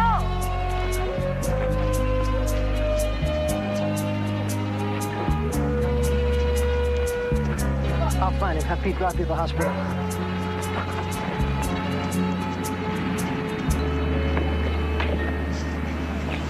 I don't really know Bernie's habits, friends, none of that. I'm sorry. Mr. Wan, if he tries to find his niece by himself, he could put that little girl in even greater danger. Oh, I quite understand. That poor little thing. I just heard about it on TV. But since there is publicity already, and since the people in this part of town do rather seem to stick together, to look up to their own leaders. It's not easy to know everything that's going on in a brand new community this big. But I will do everything possible to spread the word, to help find the little girl and Bernie, too. Our people must learn, must realize this violence, this publicity, can only bring us all a very bad name. Well, a trade's a trade, so as soon as you get a news break on that missing Korean kid... Okay, just tell me more about Ho Sung Lee. Well, I don't know anything more about him, Bill. He's just an ambitious young man who wanted to become a newspaper man, that's all. Jensen, was he an informant for any of your reporters here? Well, I doubt it. He sure wasn't any homegrown deep throat, if that's what you're thinking. Anyway, he wanted to write the whole thing himself, so I said I was sorry. I'm real busy, but if you get something really big, write it down and bring it on in. Write what down? Bring what in? Well, I just figured it was nothing but the usual unsubstantiated crime stuff, you know, like their protection rackets and the mobs. But after what's happened, I wish the hell I knew. Yeah. Yeah, it's right here. Yeah, Sergeant Crowley. Yes, Captain. Well, right now I'm in the process... Okay, right away. I don't know. I couldn't see. Helen, it was broad daylight. Someone must have come through the door. Mr. Kim, what do I do? Mr. Kim isn't here now. I told you, Sergeant, she's in no condition to be questioned. Just give me one more minute, please. Helen, where is Tiki? Who took her? Tiki. She doesn't know where she is yet. Helen, you don't have to be afraid. You're safe now. Leave me alone.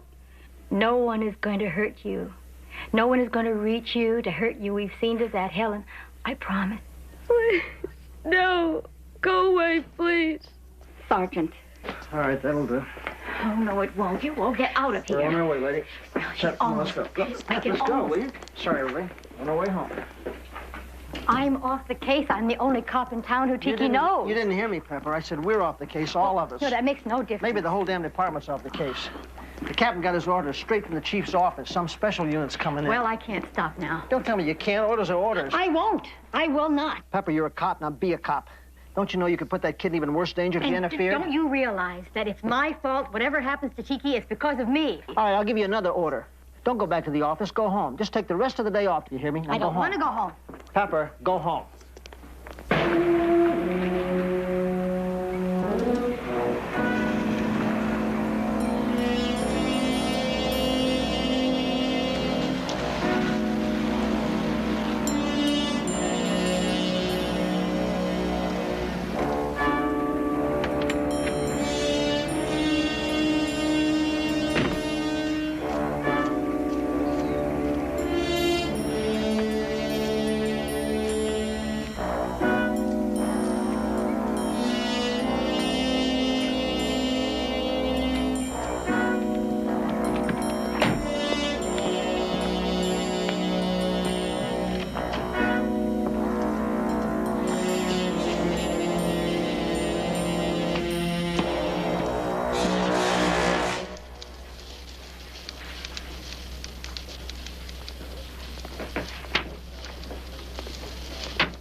Go ahead.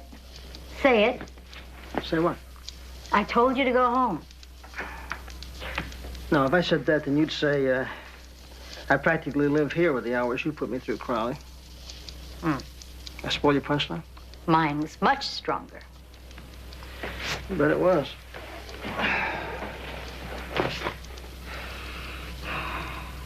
She's gonna be all right, Pepper. I wish you were sure of that. Why'd they take us off this case?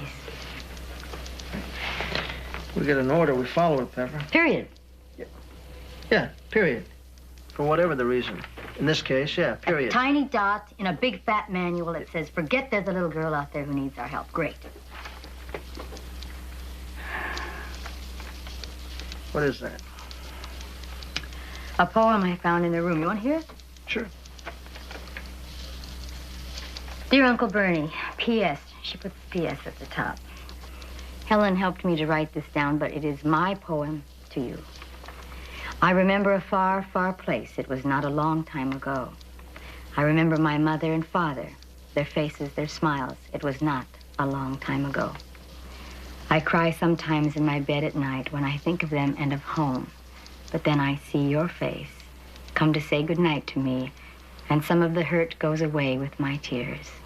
More and more and more. Is this why I love you so much, like I hope you love me? Your Tiki Kim. Good. She's so adorable. How can I not care what happens to her? Pepper, sitting around here is not going to help anything. Now, please, will you? Do me a favor. Go home. Get some rest. I swear to you, if anything comes in, if anything happens at all, I'll phone you. You know I will. Okay. Pepper? Salt. All right.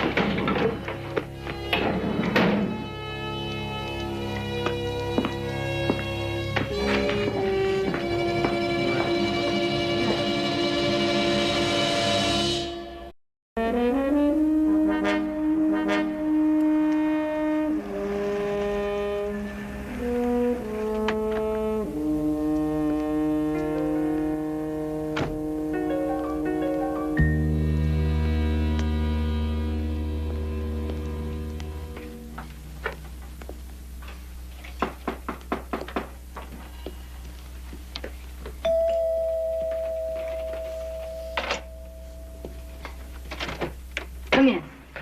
Thank you for letting me come to see you here. Would you like to sit down? Thank you. What did you want to see me about? I talked to Tiki on the telephone. She is all right. Where is she? With friends. She's very happy. Who? What friends? Well, some Koreans found her walking along the street, quite unharmed. Apparently, whoever took her had second thoughts about it and let her go. Oh, no, wait a minute. Hold on. I mean, who are these friends? Why isn't she with you? They have children of Tiki's age. The man is quite important. He's on his way through from Washington. And they're staying overnight with one of our most prominent bankers, Han Lin Rhee. But don't worry. She is safe. Is that why you wanted to see me? You'll see it on all the papers soon. In the meanwhile, if you want to contact me again, I'll be staying with a friend who owns a candy store on South 26th. Now, wait a minute. Now, where is this banker? I would like to see Tiki. You can't go there. You'll get us all in trouble. Why? It's just out of our hands. The man from Washington has immunity. So? I'm sending Tiki back to Korea. Her mother's father is still living. He has a little farm near Busan. Back to Korea? I've often thought it was wrong to bring up such a little girl in a strange new country by myself. I see. So, she is in the custody of a diplomat. An official who can't be touched, is that right? Yes. And she couldn't be stopped from leaving the United States even with a court order, is that right? I've given my approval. Uh-huh. Now I see what happened today. It was a kidnapping, and you ran from us and you got in touch with somebody. You knew exactly who to contact. You made your deal, met their demands, and you sold out your little girl. It is not like that. No? She will be better off in Korea. Sure. And what did you get for it? Is she being held hostage because you know who killed your friend? But I don't know who killed Ho Sung Lee. You have an idea. You know what he was working on. You know who might have ordered him killed. Do you think I want to see her dead like he is? She won't be. Not if you tell us what you know. I'm not doing this for me. I'm doing this for her. I have no choice. I won't take a chance on her life.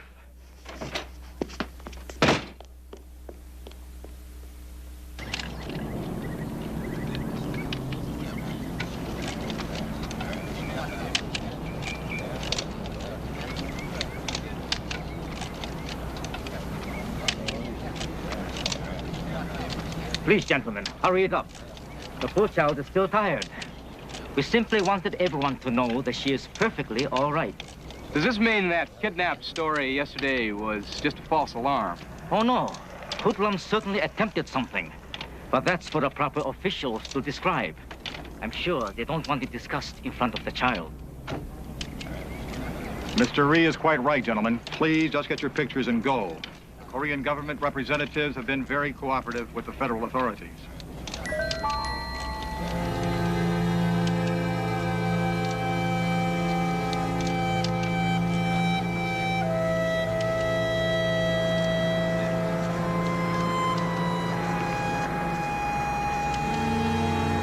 What are you doing here?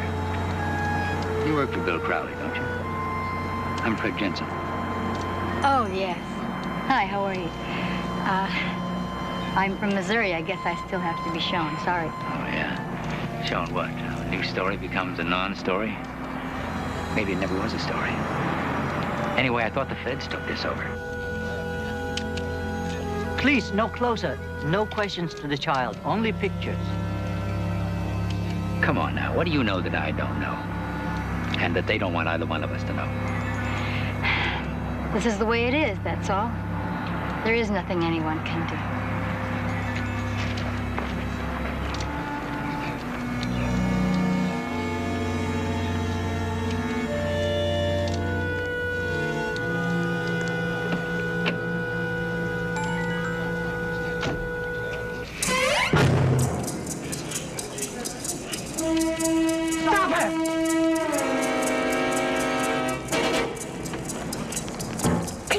Bernie, please.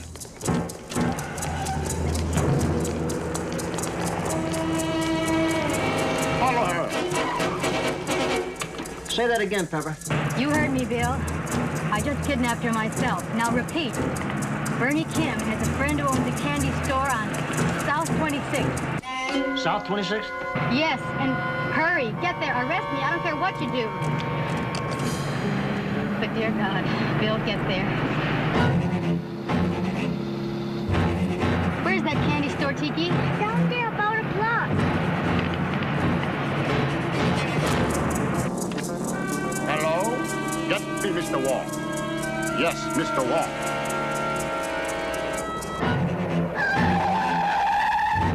Go. Run. Run to Bernie. Hurry.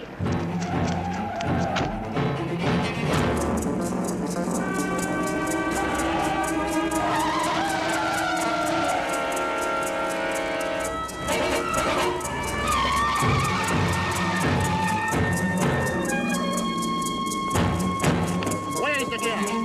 I don't know what you're talking about. Where is she? I don't know.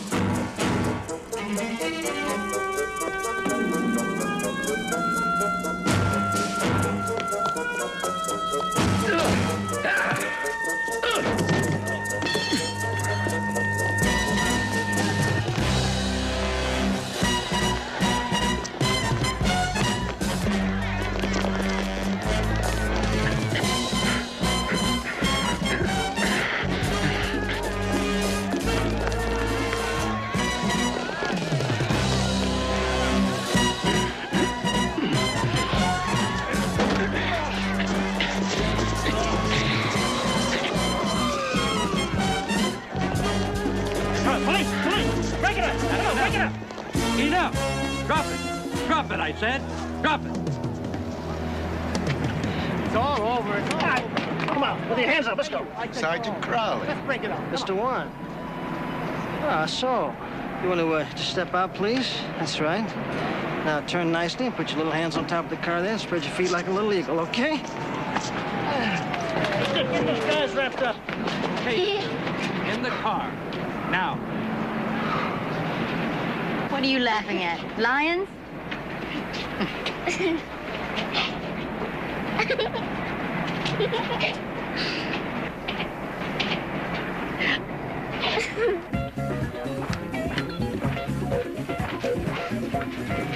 Excellent. Good. Well, there are 37 more ice cream to go. We'll have to keep coming here often. That sounds like a date. Shake. How about you, Joseph? Yep, you count on me. Listen, you two are still deciding. I can definitely recommend the peach. I was just reminding Bernie that originally all Americans were immigrants. We had to get rid of some of our leaders, too. These weren't leaders, they were bloodsuckers. And they've been put in jail thanks to you two. You know, that's what Lee was working on for a year, how the connections worked. He must have been a very brave man. I'm sorry I didn't know him. But at least we got to know you and her. And we got to know you, both. Well, like my old immigrant uncle used to say, as long as we get to know each other, why don't we just keep it that way? All right. Okay. All right. Yeah.